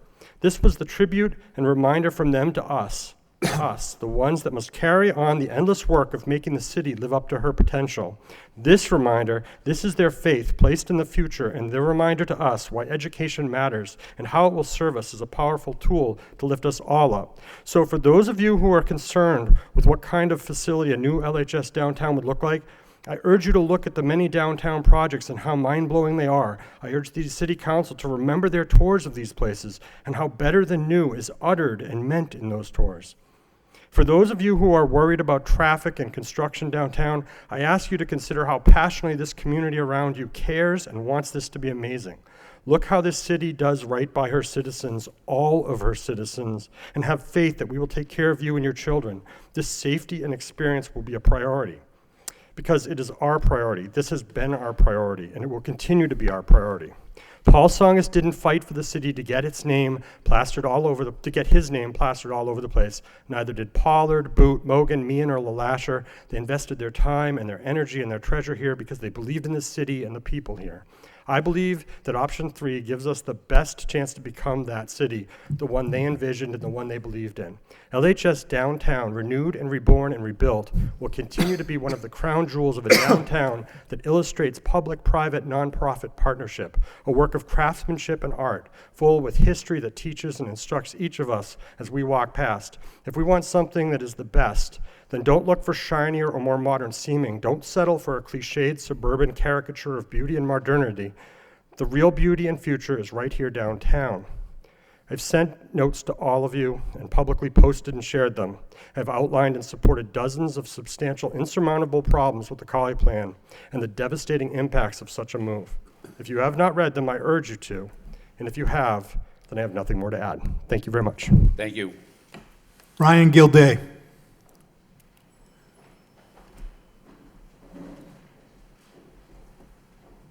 Good evening, Ryan Gilday, 18 Holbrook Avenue. A few years back, Jeff Speck, a world-renowned urban planner, came to the city, and he looked at our resources, and he studied Lowell, and he even anticipated the debate that we'd be having here tonight. He looked at the Collie option and the downtown option, and he drafted the Lowell Downtown Evolution Plan, which is a remarkable document, no matter what side of this issue you fall on. It's great to look at if you're interested in Lowell and see what the trends are in urban development. He concluded that the downtown was the best place to keep the high school. I contacted Mr. Speck recently to see if he was following what's going on in the city and whether he had any comment for the council tonight as to what we're discussing. And he did respond actually this week just in time, and he gave me permission to read the following brief quote. Quote, moving the high school out of downtown Lowell would reverse decades of smart growth decisions by the city and all but obliterate Lowell's current reputation in the planning world as a city that makes intelligent choices, end quote. My whole life, I've watched these intelligent choices. They were made by accepting the fact that an urban environment has built-in advantages over the suburban model that the Colley site seeks to replicate. Specifically, I'm referring to the central location of our high school. That central location is our insurance policy against things like gas hikes, decreases in state aid, recessions, and other economic downturns. It offers built-in access to adequate roadways and sidewalks, ample parking, and social services. In sum, it is a resource that spares us the insanity of trying to reinvent the wheel at Colley.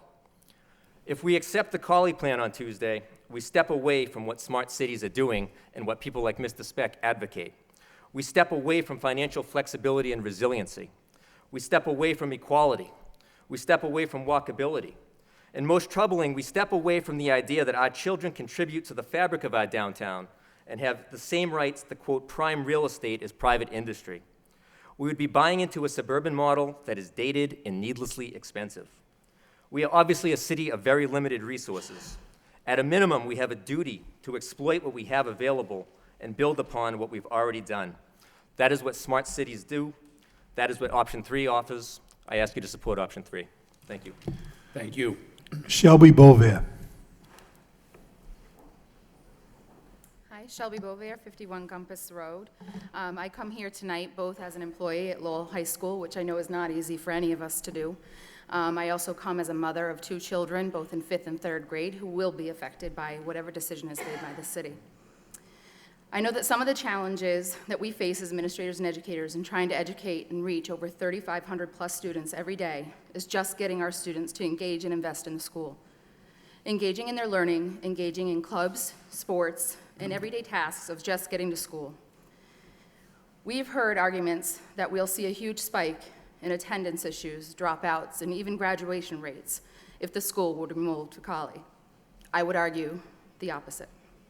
Students need to feel that they matter. They need to be given the best of learning opportunities and the best environment to deliver that in. They need to have a sense of pride in their school. Students need to feel invested and engaged, engagement being one of our core learning values. They need to be engaged as in their building as much as in their learning. I believe that if we give them that brand new school, they have a chance to have something to be proud of, to take pride in. They will be here every day. They will want to come. They will know we care. They will know that we care as a city, and we have put them and their 21st century learning needs and environment first and foremost. That we as a city didn't try to shortcut them. They have been given too many shortcuts in life as it is. That we didn't just give them good enough or give them minimal renovation. We know that these students deserve this, and we have as a city one shot to get this right. I am a single parent, and I will be paying these taxes on my own as well. I understand that we've spent millions already in renovations to the already tired buildings that have definitely served their purpose, but they have failed. Why would we take that kind of chance again? Again, I say that's not good enough. We have years of working under ignored work orders, endured freezing cold classrooms and offices without heat, stifling hot rooms without air or any passage of air through them, being 90 degrees and upwards. We've endured water dripping on our heads. We've endured pouring into our classrooms and mice daily. It's simply not good enough. Yet we come every day willing to educate and teach the students of this city because they deserve the best, and we will continue to do that.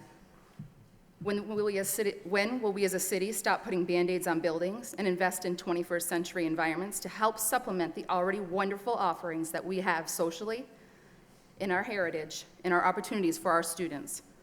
Our students are very fortunate that we as a city have provided these to them. We will continue to do so, and access will not be limited for them. Why? Because we ensure that. We make sure that our students are able to get to their activities. We always have, and we will continue to do so. We help them get there. It's what we do. I have great concern that keeping Lowell High downtown will be something that we regret as a city in less than 20 years. When we look at the 1980 building, a building that is less than 40 years old, we are looking to tear it down already. So while we're still paying for this new building, will you then, in less than 20 years, be asking us for another multi-million-dollar renovation, another multi-million-dollar Band-Aid, while we are still going to be paying for this one? Why do we take that risk as a city? This is also about ensuring those top-notch educational objectives and curriculum are being delivered and met. It's also providing our teachers with the space and time to plan and deliver that curriculum without dodging distractions in construction. Our students have enough distractions. Why disrupt the teaching and learning of over 3,500 students and staff for over 5 years when we have a viable option which allows for zero disruption, an option for that new state-of-the-art teaching and learning environment, one which staff and students will take great pride in, one which will last long into our future. This argument is not just about neighborhoods, businesses being supported by students, or sidewalks being built. This argument is also about the best learning environment and opportunities that we provide to all of our students in the city of Lowell. I have listened to and read all of the documents, as well as you have. We as citizens have educated ourselves on the issues, both the pros and cons. Those of us that stand strong for Collie do so with the best educational interests possible for generations of the students in the city. Many of my colleagues are pro-Collie, but some are not. But as staff, we are regardless unified. We are unified in providing the best education possible to these students. So give us the opportunity to do so by choosing to build a new high school with classrooms clustered by the best intent, by subject, with ample planning space. You're at 5 minutes. Thank you. Thanks. Dan Wells. Thank you, Mr. Mayor, City Council. Dan Wells, 52 Lawrence Drive. I'm fairly new to Lowell. I've only been here about 10 years, and unfortunately, I'm a little late in the game in making the decision. But, you know, the Sun published tonight breakdown of the high school options, and seems to me that the downtown group has already sort of made their decision which option they want. When I initially heard about the Collie option, it made sense. I come from a town where the high school fields were all together. It seemed to me kind of weird that the high school was separate from the fields.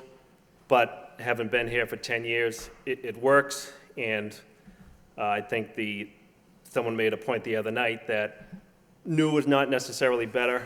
Older buildings downtown, they're built to last. Sounds like they need a lot of work, and I'm taking it on good faith that these renovations are going to take care of a lot of the problems that the previous teacher just mentioned. I've got a daughter, she'll be going into the high school in a couple of years, and I have no desire to send her to a high school that's unsafe.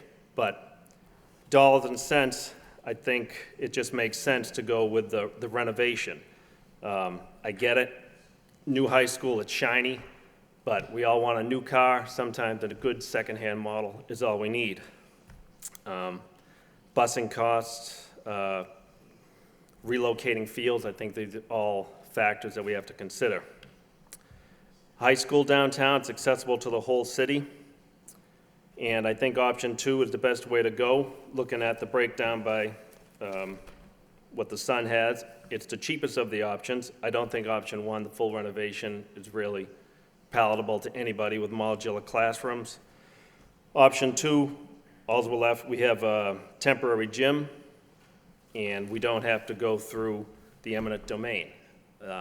Either way, even though this is cheaper than the Collie, it's still expensive, and I just don't think it makes sense taking a tax-paying business that we've asked them, they're not interested in being taken, let's move on. That's, I don't know what it was, $50 million a year in taxes.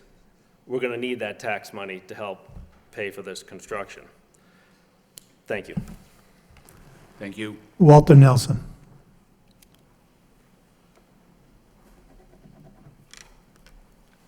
Walter Nelson, 10 Whitman Street, Lowell, Mass. Mr. Manager, Mr. Mayor, members of the City Council. I'm here tonight to, again, I was here last February. I talked about the number of schools that moved out of the inner city, and we're the last ones left. All throughout the Merrimack Valley, our parents see these wonderful schools, North Andover, Woburn, now Winchester. The Collie movement started. This started on December 8th. I was sitting at a meeting at Lowell High School in the Irish Auditorium, listening to 12 proposals by the architect in Skanska. And I want to tell you right now, everybody that's holding those option 3s, that wasn't an option. There was no option 3 because I specifically asked Skanska and the architects.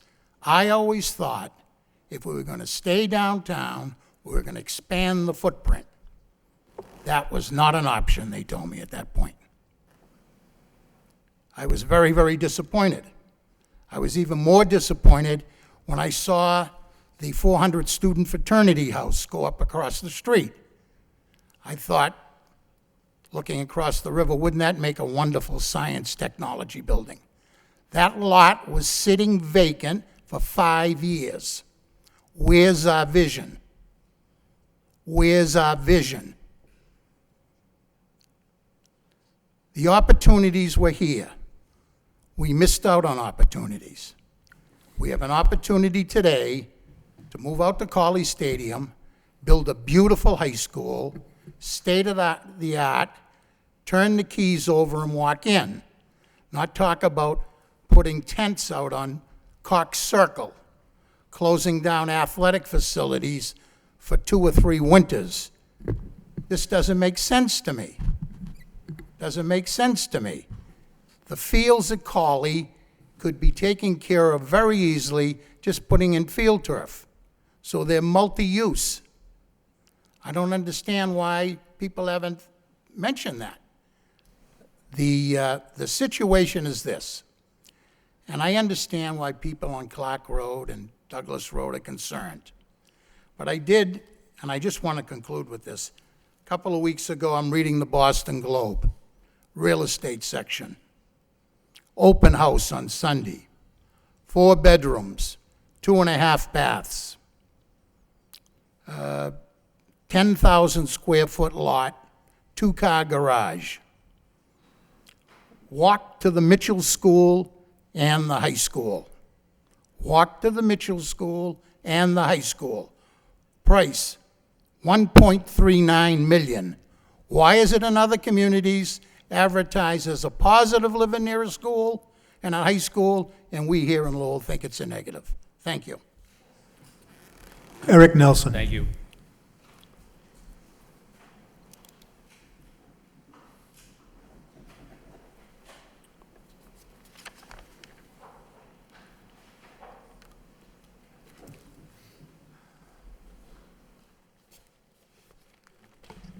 Mr. Manager, Mr. Mayor, City Councilors, thank you for the opportunity to speak to you again this evening. I know everyone received their package of deliverables last week, and it was 146 or 147 pages. And I've heard that you've all gotten through that, so I figured I'd bring some more material for you to read and keep you busy. A former Congressman, should I pass these out now? That's great, thank you. Former Congressman Morris Udall once said, "Everything that needs to be said has been said, but not everyone has had the chance to say it." This is actually the 3rd time before this body. 6 months ago was actually to the date, was the December 8th meeting at the Irish Auditorium, and my dad and I walked out shaking our heads like, why wouldn't they put this out of Colley? And then 5 months ago, I spoke before the council, and my dad talked about all these schools that have left the downtown and moved to the suburbs. And the response to that was like, well, why do we always have to compare ourselves to Lawrence and New Bedford and Fall River and Taunton? Why can't we compare ourselves to Winchester and Newburyport and Somerville? So if you flip through those first few pages, there are pictures of Winchester and Newburyport and Somerville. And I don't know, but if I look at Winchester High School, which we've talked about a lot lately, I see a high school. Across the street, I see a baseball field. I see 2 other multi-use fields. I see a track. And I see beautiful residential streets in Winchester. Much has been made about home values and the impact of schools on home values. So in Winchester, 1 year increase in home values, 5.7%. Since 2003, 3.65%. Next page, Newburyport, a beautiful high school. It's like High School USA. Recently been done. You walk out the back door, there's a football field. Next to that's a baseball field. Next to that is another baseball field. Okay? It's not downtown. It's on High Street. Downtown Newburyport is Water Street. And if I could go back to Winchester High School for a moment, That school's been moved twice since its original location downtown. So that's not a downtown school. It's a campus setting in the middle of a residential neighborhood with increasing home values. Similar situation in Newburyport, 5.7% since over the past year, 3.04% since 2000. Now Somerville, that's a different situation. That's a situation where, like a lot of things that have transpired over the 6 months, that's an intellectually dishonest statement. Somerville is the most dense municipality in New England, 16th most in the country. They had no options. They had one new build option that they proposed. It required them to build underground parking, which is incredibly expensive, and to raise their DPW building. They had no options. I'm sure the people in Somerville would have loved to build a brand new state-of-the-art high school down by Doughboy Field, where all their fields are. They just don't have the room. So that was about 5 months ago. 4 months ago after that, I was on a panel with Mr. Wallace, and he had a great metaphor while he was speaking. And he talked about the fabric and the tapestry and the diversity of Lowell. And I thought that's what more apt metaphor for Lowell than a tapestry. But a tapestry is made up of different threads. And as they get old, they fray. And they fall apart when you pull on those threads that fray. My concern, if this council makes the wrong decision, is that this will be the council that pulls on the thread that starts to pull apart the tapestry that is our city. And if you think that can't happen, I think the analogy is we look at the renovations that have occurred downtown and we repeat the same mistakes. And if you think that can't happen, I will make another comparison to Lawrence. This is actually the June 12th, 1994 Boston Globe magazine. It's also in the packets I prepared. And I tucked this away in my old desk at my parents' house across the street from my house where I live now. And I knew I kept it for a reason. And I think the reason I kept it is, it wasn't the reason, which is one of your pages. There's actually a picture here on one of the pages with Paul Songus, Senator Songus, in his boy officer's uniform, right above Donnie Wahlberg from New Kids on the Block. So this is famous class acts from the high school. But further on the page that's in your packets is Elias Corey, graduate of Lowell High School. He won the Nobel Prize in chemistry. And so when they were talking to Mr. Corey about his experience at Lowell, so Corey says that when he looks back at Lawrence, and in the high school where he was once named the smartest student, he feels sad. My generation grew up and took jobs all over the United States, and we abandoned our hometowns, thinking they would go on forever, he explains. I think the town was not drained, not only of factories, but of the people who could have made a difference. If you make the wrong decision tonight, you will seal the fate of the city, and they will look back and say, instead of looking at Lowell as the shining example of the gateway city that can, they will say, when did Lowell go wrong? When did they take a wrong turn? That wrong turn can happen next Tuesday. So please, please make the right decisions, follow your conscience, and vote for one of the Colley options. Thank you very much. Thank you. Emily Anstey.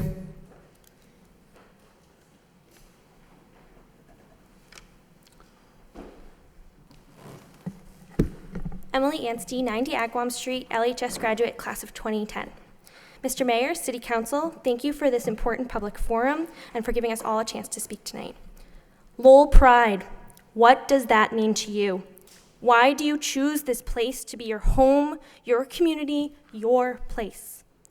These are questions that I hope you are also considering alongside all of the numbers, the dollars, and the data that has been presented to you regarding the Lowell High School project.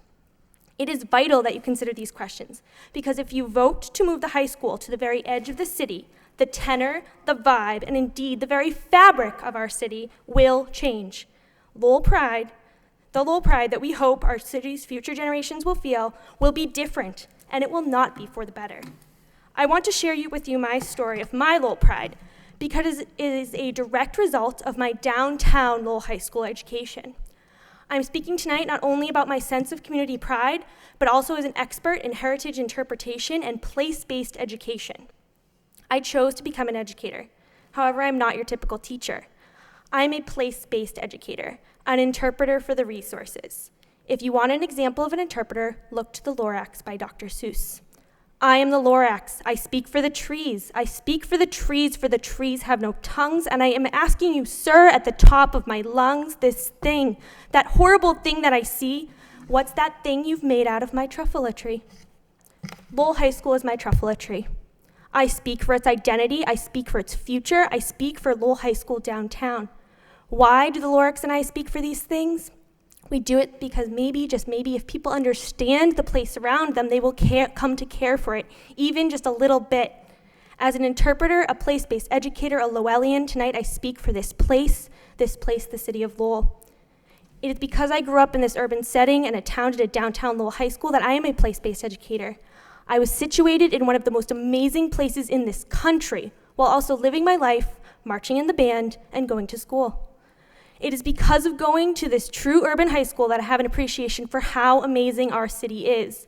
I was submerged in a national historical park. I participated in unique extracurricular activities only made possible by a downtown central location, and had ample access to services and organizations that strive to make our city and its citizens better. It is because of this that I have my Lowell pride. I have chosen my profession, and I have chosen it to be my home as an adult. I recognize that I may be an extreme example, but even if the future students who graduate Lowell High School gain a fraction of the pride that I have in this city, Lowell will continue to thrive and be powerful and meaningful. However, as a place-based educator, I know that people will only care for a place, they will not care for a place that they do not feel welcome in or connected to. By weaving the high school into the fabric of the city rather than pushing it towards a suburb, the youth will care more. How will they care for this vibrant, unique community if we ship them off to a stale, sterile high school partially outside of the city limits? How could they care for this city if we tell them downtown Lowell is no place for them? How will Lowell change as a whole? My fear is that they won't care. They will not go downtown. They will not see our city as alive, unique, and inspiring. They will not consider what has happened here in the past, and they will not care for its future. They will not have access to the resources and organizations that could assist them, and it will be more difficult for them to find ways to continue to make Lowell vibrant and dynamic. Those students would never meet the handmaid of human good that lives here and here. Many others will discuss traffic impacts, economic development, tax rates, all those important, crucial elements, and all of which seem to favor downtown. But I am here to remind you of that Lowell pride. I am here to ask you, who will continue to be the Lorax for the city of Lowell if they are not here, if they don't care? What will the ramifications be if we displace our youth from a place that was theirs in the past, is theirs now? I implore you to weave Lowell into their identity for the future. They are the future stewards of our city. They should be educated in a place that is alive, unique, inspiring, and wholly Lowell, downtown Lowell. Thank you. Thank you. Ellen Anstey.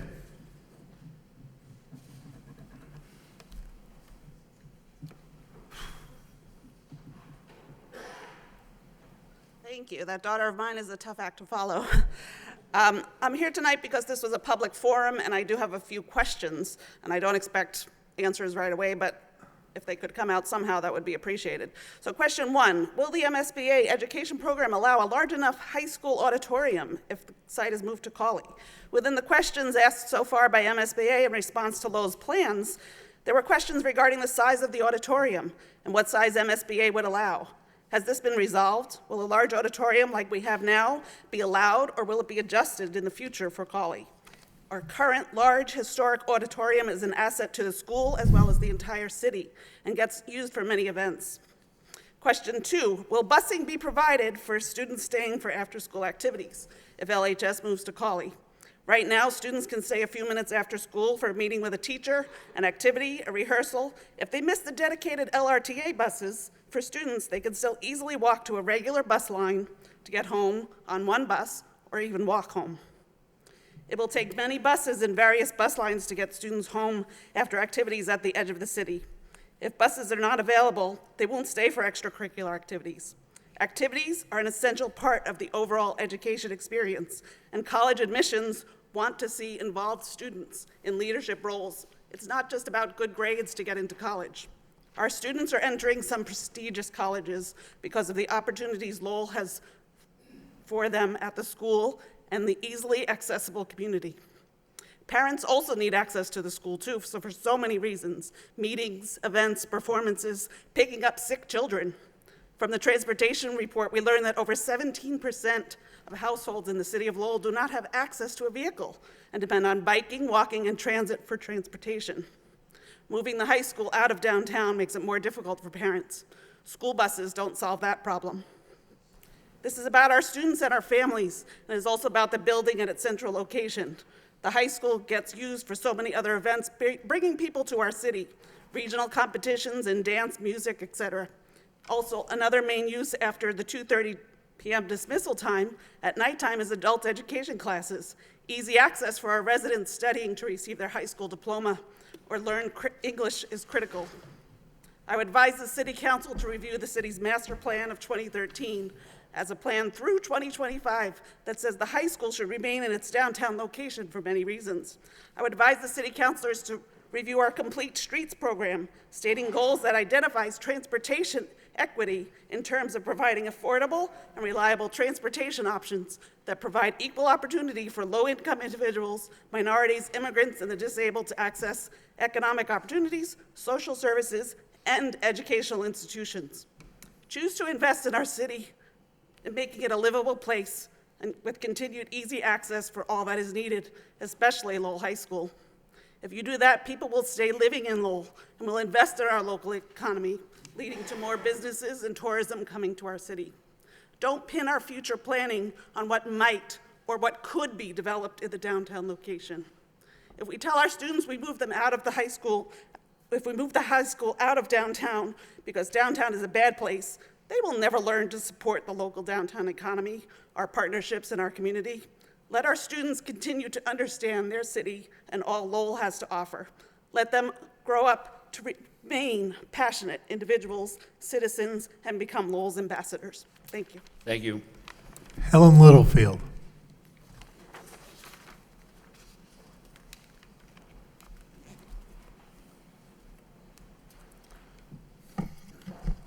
Good evening. I have spoken and written to the council concerning my contention that keeping Lowell High downtown is a matter of equity and access to the school. The city's traffic engineer's report gives my position further credence, I think. Moving the high school to Collie would be a repudiation of the city's Complete Streets policy of transportation equity, which is meant to provide affordable and reliable transportation options that provide equal opportunity for low-income individuals, minorities, immigrants, and the disabled to access the economic opportunities, social services, and educational institutions located within the downtown. The neighborhoods located around the downtown have high concentrations of the aforementioned populations, and moving the high school to the outskirts of the city, flies in the face of transportation equity.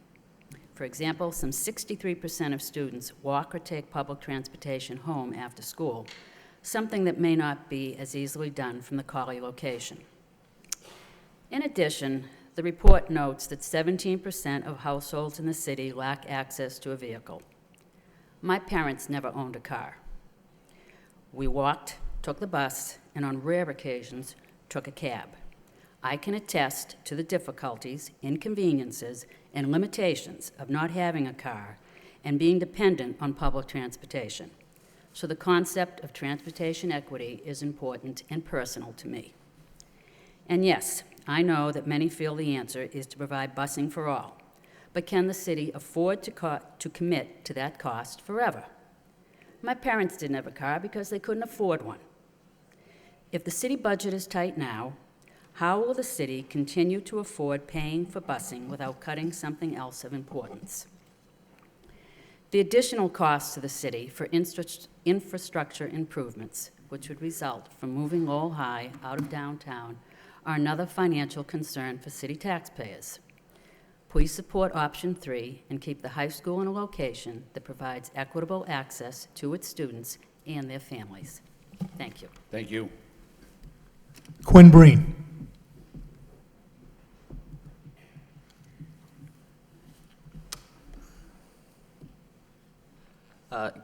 Good evening.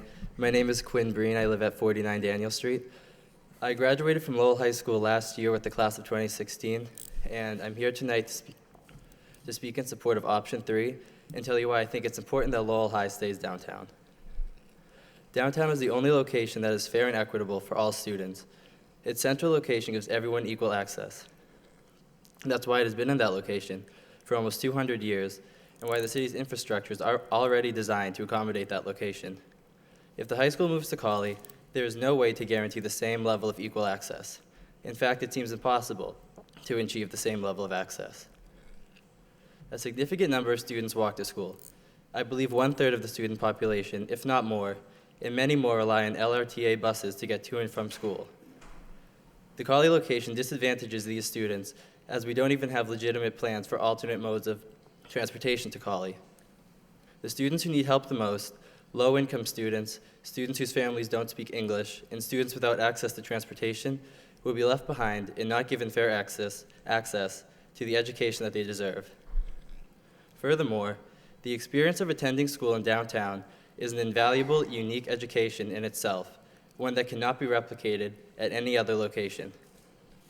Lowell is proud of its diversity and boasts of it often, and nowhere is that diversity better embodied than at Lowell High School. Students from countless different backgrounds come together at Lowell High, and the urban setting of the downtown location uniquely fosters a truly accepting environment. Students also feel more connected to the city because they are in the heart of it. I believe that this is worth preserving. A suburban location at Cawley, one that is inherently less inclusive because of its inaccessibility and less connected to the city because of its isolated location, simply would not provide the same experience. On Tuesday night, Councilor Mercier stated that Lowell High students, specifically free and reduced lunch students, do not have the disposable income to support downtown businesses, and proposed that the current school buildings be redeveloped into luxury apartments. That proposal is blatant gentrification. What kind of city will we be if we move our diverse urban high school to the edge of the city, basically in Tewksbury, and then replace it with luxury apartments of all things? Lowell will not be the same city. Furthermore, it is not the purpose of the school project is to do what's best for the students. The students need an easily accessible high school, and business interests should not be prioritized over the needs of students. If we move the high school to Cawley, we will be sacrificing something that we will never be able to get back, and we will be compromising the character of our city.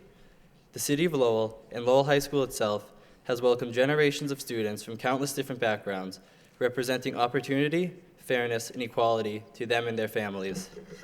That is why I'm proud to be from Lowell, and I hope that you will vote to preserve that legacy. Thank you. Thank you. Brian Mead.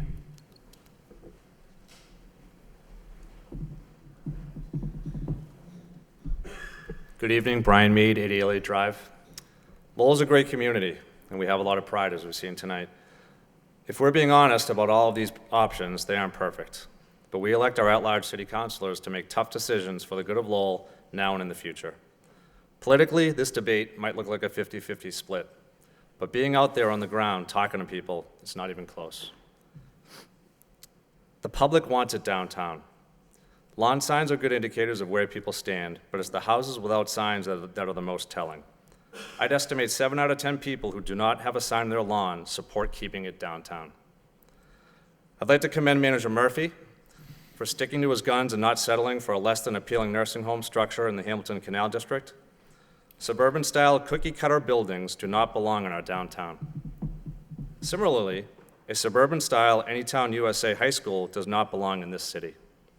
It's my hope that this city council sticks to its guns, doesn't settle for the poorly located and most expensive option 4. I urge you to say yes to the future of Lowell by keeping Lowell High School downtown. Thank you. It's just at 10 o'clock, so we need a motion to waive Rule 5 by Council Rourke, second by Council Milonazo. Discussion, all in favor, all opposed. Rule 5 is waived. Next speaker. Onospi Omoyini. I think she left. Yeah. You made me go through that. Yeah, I did. I'm sorry. Stephanie Silva. Stephanie Silva. Ruth Plotwin.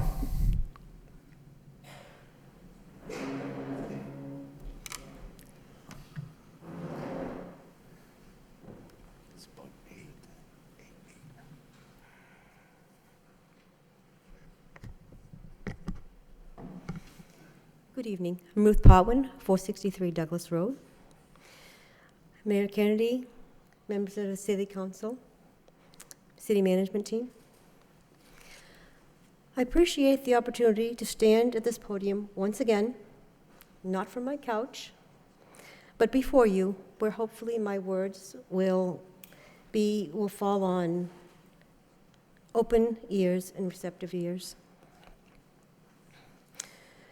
Over the past few months, you have heard from so many people speaking in the roles of resident, educator, student, support staff, business owner, professional, taxpayer, and more.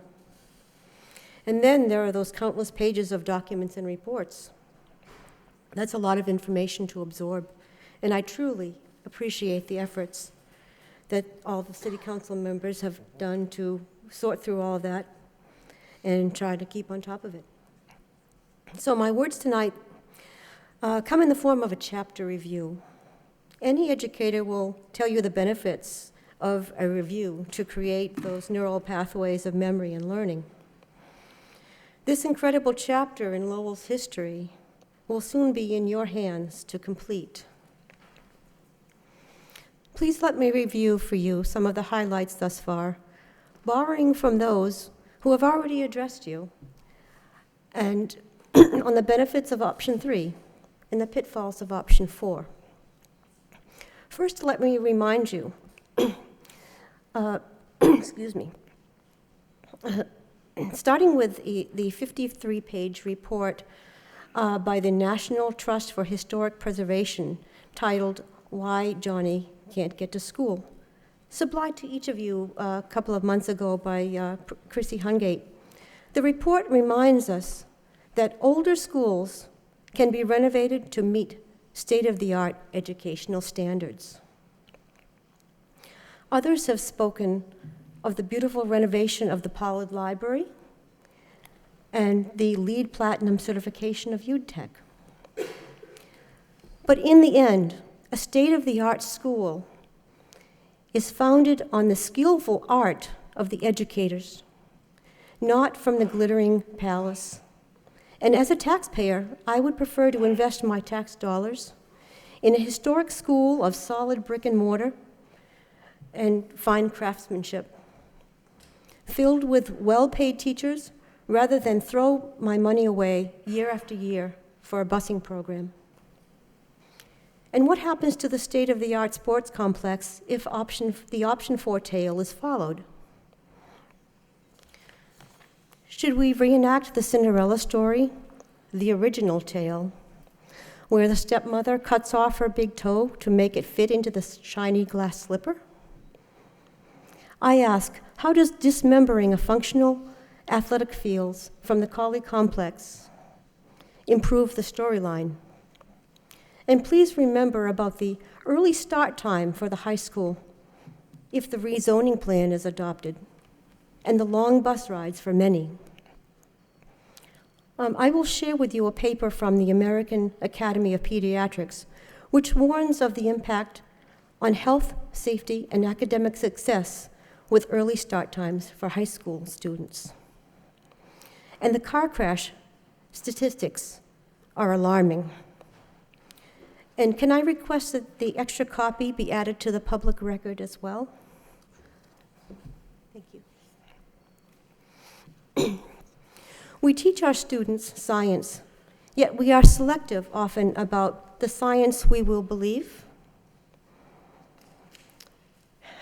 And then there's traffic, with sleepy teens at the wheel in a neighborhood where traffic volumes are expected to increase up to 542%. The results of the report certainly were no surprise to me. I'm talking about the traffic report presented on Tuesday night. I recently brought to light the wonderful track and field event, which filled to capacity and overflowed both the Colley and the Janus parking lots, with well over 600 cars and buses, and how the track event would be very similar to what our neighborhood would experience twice each day. Yet I have not heard anything about how this daily increase in car and bus traffic would impact the air quality of our neighborhood. And according to the report, if the high school remained downtown, there would be very little change from its current situation. According to the city's comprehensive master plan, reducing carbon emissions and creating a healthy environment for all residents are among the many goals. With the high school noted as an institutional anchor in the downtown, are we no longer thinking that this goal is important? Do we discard all the work that was done to go into that plan? And then there's the village of support. Excuse me, you're at 5 minutes. You need to wrap it up pretty quick. Thank you. The village of support that Molly Sheehy and others have described so well. So in closing, I dearly hope that the epilogue for this will be written for this nail-biting tale that we all find ourselves in will be one of reconciliation once the deed is finally done. Thank you. Thank you. Andrew Provencher.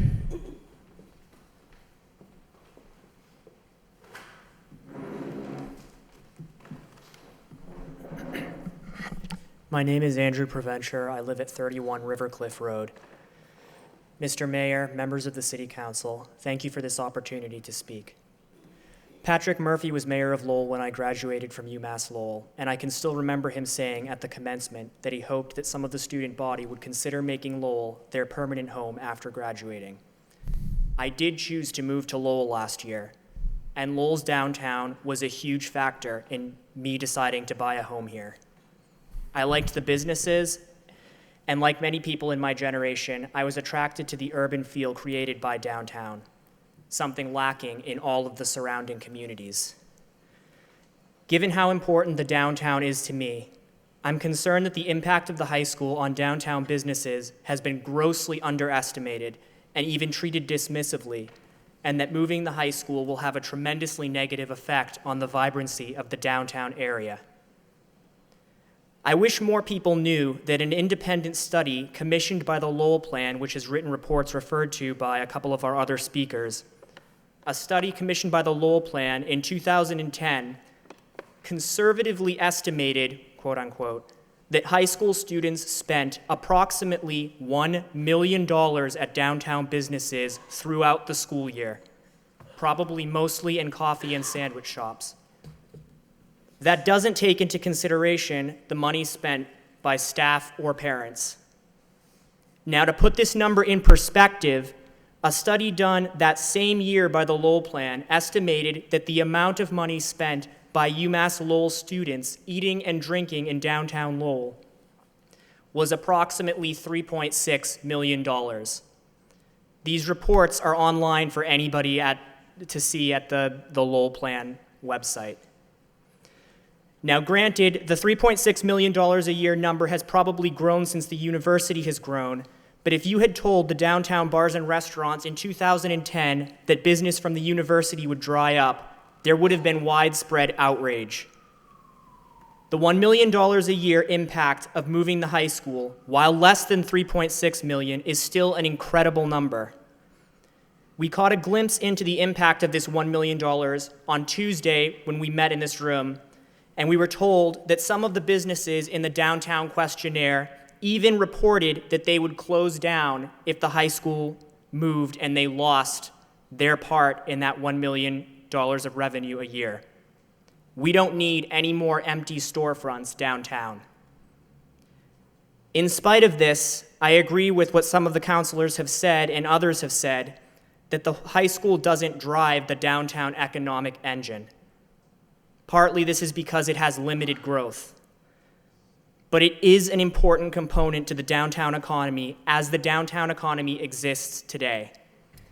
And in light of the $1 million the downtown is getting from the high school, and the fact that some businesses have told us they are dependent on that revenue, to perpetuate the myth that high school students collectively just don't have money to spend is wrong thinking.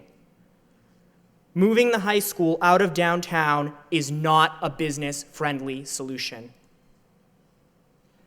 Now, some of you are probably thinking that taking 75 Arcan Drive by eminent domain also isn't a business-friendly solution, and I get that. But the point I'm trying to make is that the situation is more nuanced than the narrative I've heard, that the cost of taking a successful business by eminent domain makes that action unthinkable. Because there's also an economic cost to moving the high school out of downtown, and the numbers I presented in the reports done for the Lowell plan give us an idea of how significant that cost is. Another thing to remember that I don't think gets emphasized enough about eminent domain is that we're going to be giving the owners of 75 Arcan Drive millions of dollars to compensate them for their property. I'm not going to say that this solves all their problems, pays all their costs, and that they should just be happy with that situation. I wouldn't be.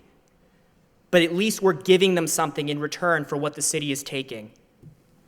What are we doing for the business owners that are currently relying on the revenue from the high school? Nothing. And I don't think that's fair to them. We had a report presented to us on Tuesday that described a number of possible uses of the downtown site in the event that the high school was moved. But I'm not confident that land will be redeveloped quickly enough to prevent store closures and economic contraction downtown. We're taking away the high school revenue from these businesses and replacing it with nothing in the short to medium term. I think we should absolutely be looking for more ways to bring disposable income downtown, and I don't think that this is mutually exclusive from keeping the high school downtown. And we're not there yet, if we're being honest. We still struggle to keep occupancy rates high. I urge the council not to vote to take that $1 million of revenue out of the downtown, because the downtown is an important part of Lowell to me, and based on what I've seen, the high school is an important part of the downtown. Thank you. Thank you. John Maria.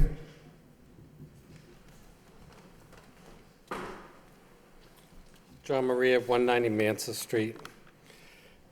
Mayor Kennedy, Manager Murphy, councilors, residents of Lowell, thank you for the opportunity to speak this evening.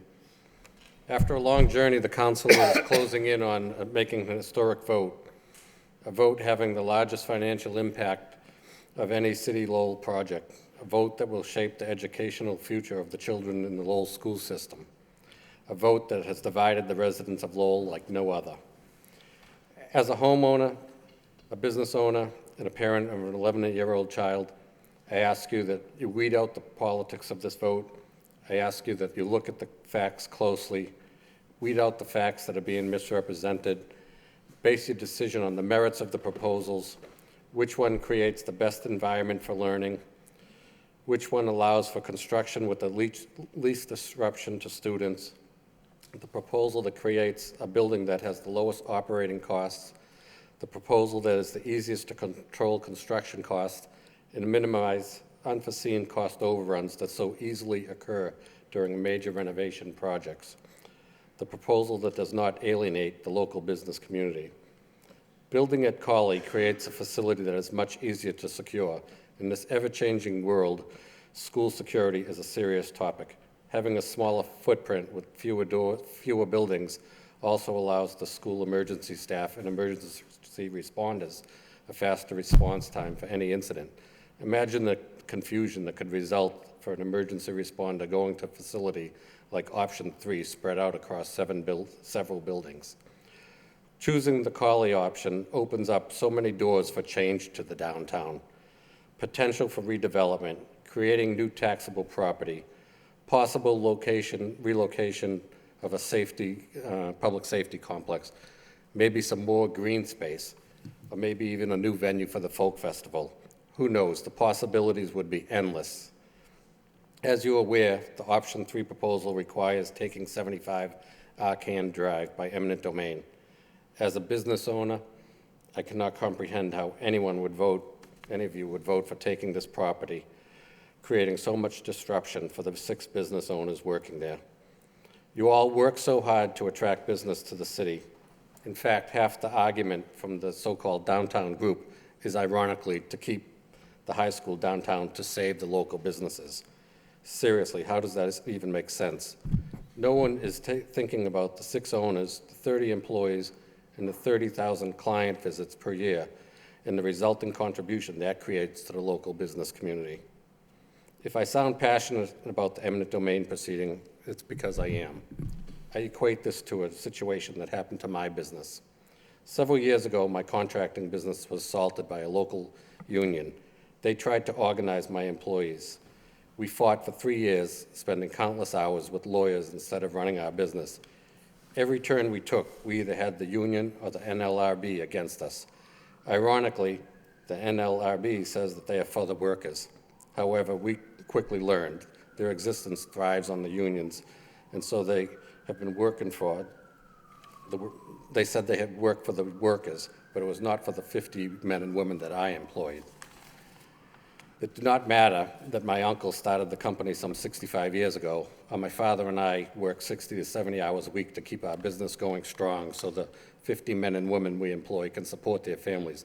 The government says the union has the right to come into a company and organize it. Luckily for us, we have a group of extremely loyal, longtime employees that could see the benefits working for a family business. Similarly, as we stand here tonight, the government says that a city or state has the right to seize your property for the use of a public project. It is up to you to determine if taking 75 Arcan Drive for a new high school far outweighs the losses that will create. Some think this will be one of the hardest decisions you will make in your term. I say it should be the easiest decision you make. Look hard, think long, and do the right thing. Don't vote for an option that takes away a local business. Vote for option 4, build a school that our children will be proud to attend, and build at Colley Stadium. Thank you. Thank you. Noel Cregan.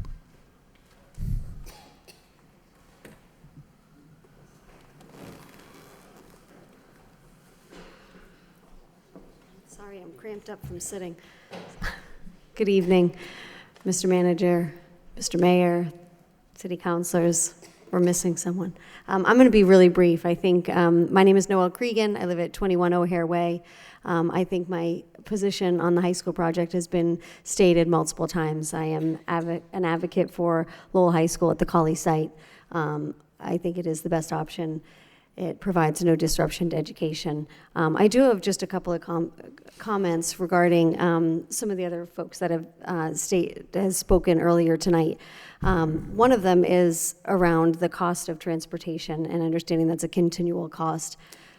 We understand that. I think everyone sitting here, I think we've also probably been exposed to information that says we can manage some of those costs on a regular basis. But I do resent the comment that that's equivalent to throwing money out the window. I think investing in getting our children to school is a critically important one, and we should use that as literally a vehicle for education. So I do want to just add that comment. As far as what's happening downtown, there's obviously a tremendous amount of opportunity downtown, as we know.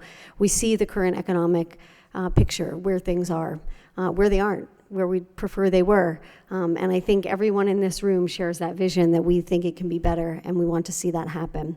I think we're split a little bit on how the best way to do that. I think if we look at what's going on now, it's very clear. We know and understand the status quo. That includes the high school in downtown. Keeping that high school in the downtown, we can pretty much assure that that status quo will continue. Moving that high school, having the potential to develop that space in an alternate use provides an opportunity for growth and development. We need to fund things that are going on in our city. We're not getting larger, we're not adding homes to our zip codes, we're not doing things like that. So we have to look at ways to increase the tax base. An opportunity to do that is to look at developing that space to an alternate use, and really being able to leverage that money in order to fund what's going to be happening in the future of this city. So I think keeping the school where it is, we know what's going to happen. I think there are significant implications with taking a prominent and thriving business by eminent domain, both financially and psychologically, to other business owners within the city. And I just think you have a big decision ahead of you. I think you all you hopefully feel that you have some support around you with the gravity of that decision. And I plead with you to make the right one for the future of our city, the one that's going to progress us forward. Thank you. Stephen McCarron.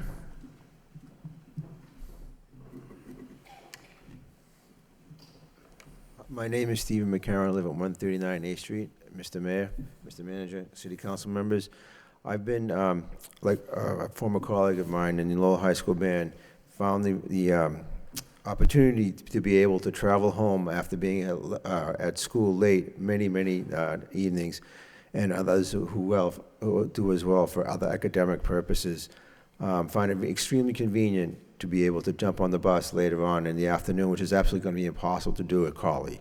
Unless we're going to have a limousine service delivering these children home throughout the city, it's going to be very difficult or impossible for them to even be involved, as the lady over there said, because it's just not feasible. Because as I grew up, we were not rich. I was from a large family, and the bus was an extremely important way, the city bus line, to be able to get home after and do our newspaper routes, in which to be involved with the extracurricular activities. I was in the high school band and also played for shows.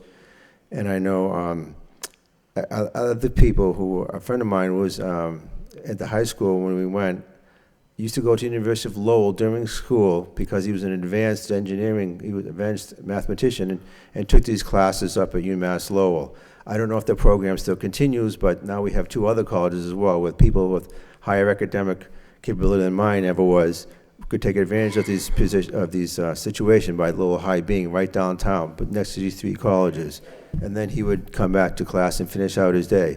He was, because of the possibility that will not exist at Cawley Stadium, he was accepted and graduated from MIT and now works for the U.S. government working on robotics and high-tech defense systems for the military. That would not be possible at Cawley because he, like me, was not from a wealthy family, and we cannot afford our own automobiles, and neither could our parents. I don't see how that could possibly happen if it moved out to Cawley. I believe education is the main focus here, and that will definitely diminish the education possibilities for so many students. Again, if that program is still going on. 40 years it was enacted. I do not know if it's still happening. Also, another thing, the gentleman who was here earlier concerning board exams, I've done construction for the last 10 years, mostly residential, but some commercial. If there's one thing I noticed when you start a project, again, renovations always bring headaches. Murphy's Law always takes over where something happens we didn't expect and you have to spend more time and money fixing the problem for a customer if you're an honest construction worker. There are many, we found out, who are not honest. A boiler was mentioned that had arsenic in it. Maybe it's just, that's, again, the same thing was found at the potential site for the field house as well. That arsenic could be just a very small, again, within the entire range, could be within, as far as the concentration, be within safety guidelines by the EPA, but it could also be the tip of an iceberg. As we all know throughout the city, all kinds of dumps were done back in the early part of the 19th century, or no, 20th century, late 19th century. Could it be worse? Could it become actually a Superfund site? I don't know. I don't know where the bore was taken or how far it extends, but that's also another consideration to consider. I do not think that option 3, even though I have a sign in my yard, I did not know all the different options until I saw them displayed there. I can't afford the newspaper, and I haven't looked online. Option 3, I understand, is going to take the business, and I don't like that idea either. To me, option 2 seems the best way to do it. And yes, it's inconvenient, but the gentlemen seem to have worked out the best way they could, the engineers, architects, to make it least possible. Again, nothing's perfect. We all have to suffer some way in our life, and the most important thing is to have the best result in the end. As far whether you go with option 2 or 3 or 4, it doesn't matter. Students, as far as not academics, sports are going to be shipped bus somewhere. So that seems to me the best thing to do is to keep the academic possibilities here for students in relation to the universities, and only have to worry about, though it's enough, the sports students, and not have to worry about busing anyone else. Because if you go to option 5, the sports people involved, some of them will obviously still have to be bused to the fields in order to engage their activities, which I think are great to have sports. So I'm urging you to consider option 2 more over than option 3 if you're considering option 3, because I just don't want to see any more businesses taken. And as far as construction goes, when I've done it, the lady was mentioning other problems there. Well, this building had problems. Many houses that I worked on had problems, but they were far better built than anything made in the last 80 to 90 years. Excuse me, you're at 5 minutes. Okay. Thank you very much. Thank you. Kathleen Farley.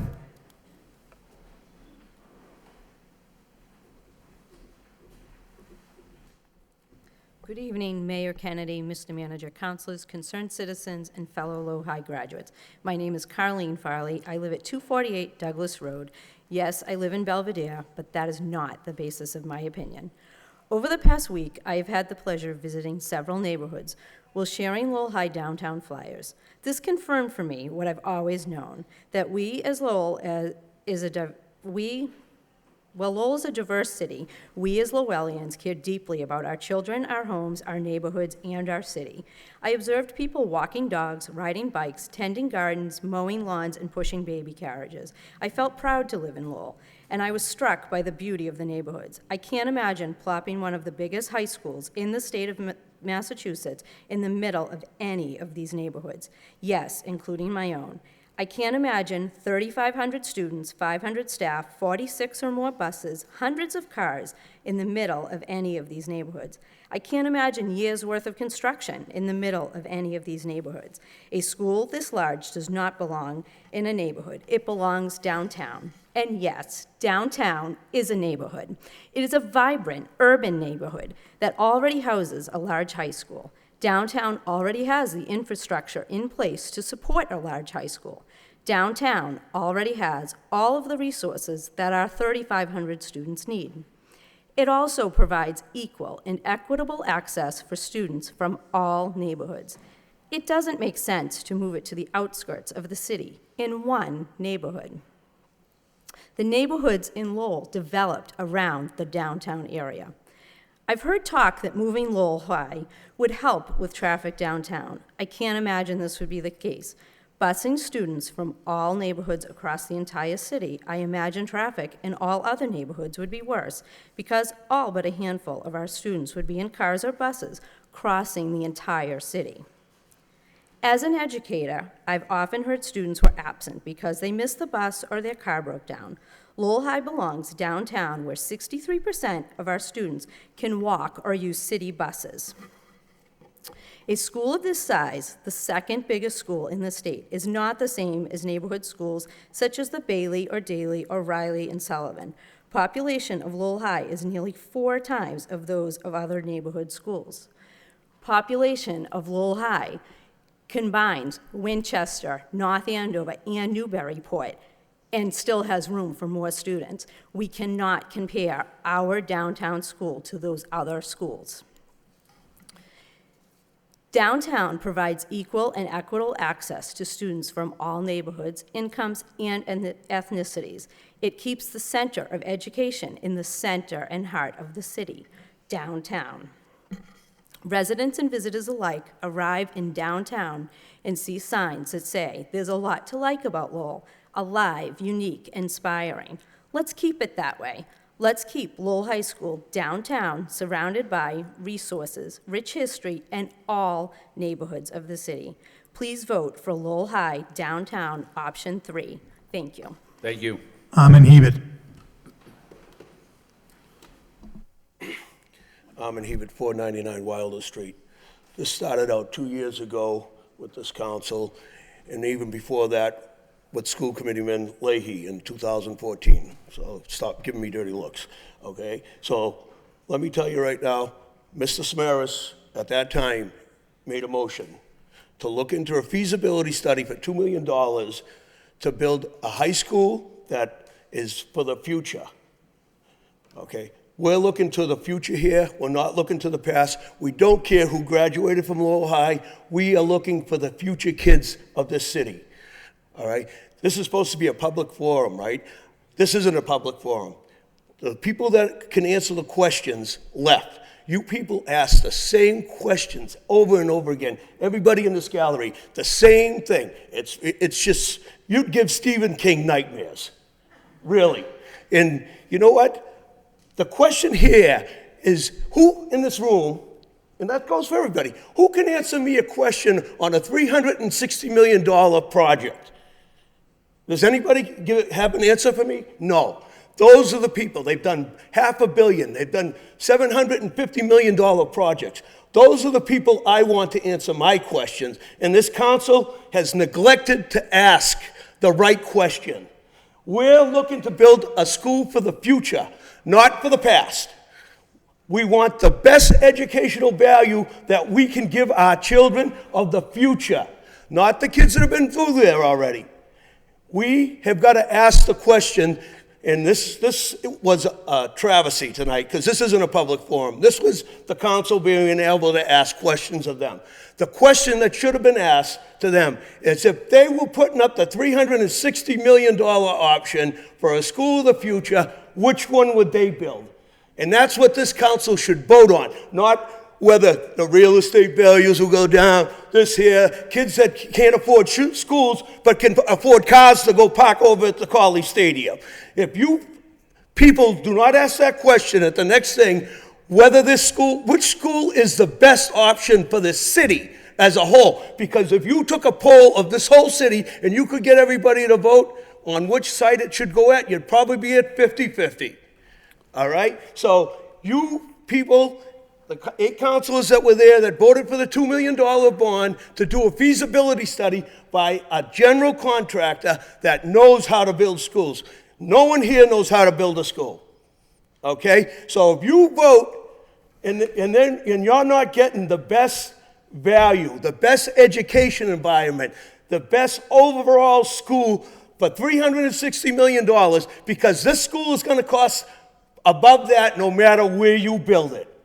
All right? You should go home in the mirror tonight, you 9 councilors, and look at yourselves and say, am I doing what's right for the city, or am I doing what's right for myself? All right? Or the people that have maybe vote for me or maybe not, because it's about 50-50 on the voter poll. And the other, oh boy, you really pressed me. But you know, this is really ridiculous. And you know what? If you do not ask that question of this consultant, which school is the best school for the city? Not just for Belvedere, not for downtown.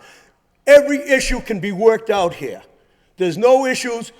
Councilor Mercia said it earlier. Put a man on the moon. I think we can put kids over at Colley, or if the best option is downtown, let's build that one, but let's get the best school we can get. Enough of this. You know what? Because if you don't ask that question, and we don't build the right school, because I'm going to ask it if I get my chance. I probably won't, because you people hog up all the time, asking the same questions over and over again.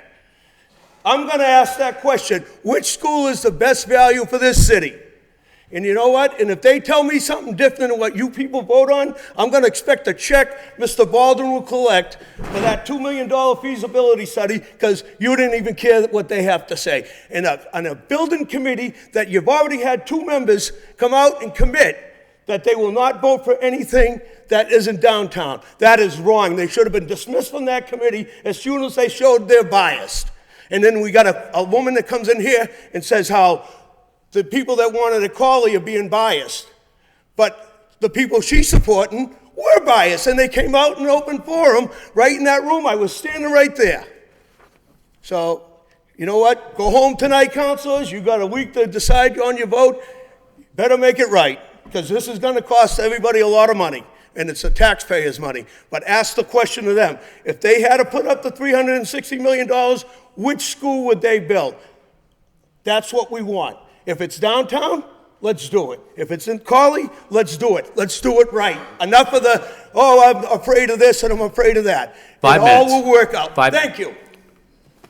The final speaker of the evening, Lowell School Committeeman Robert Hoey.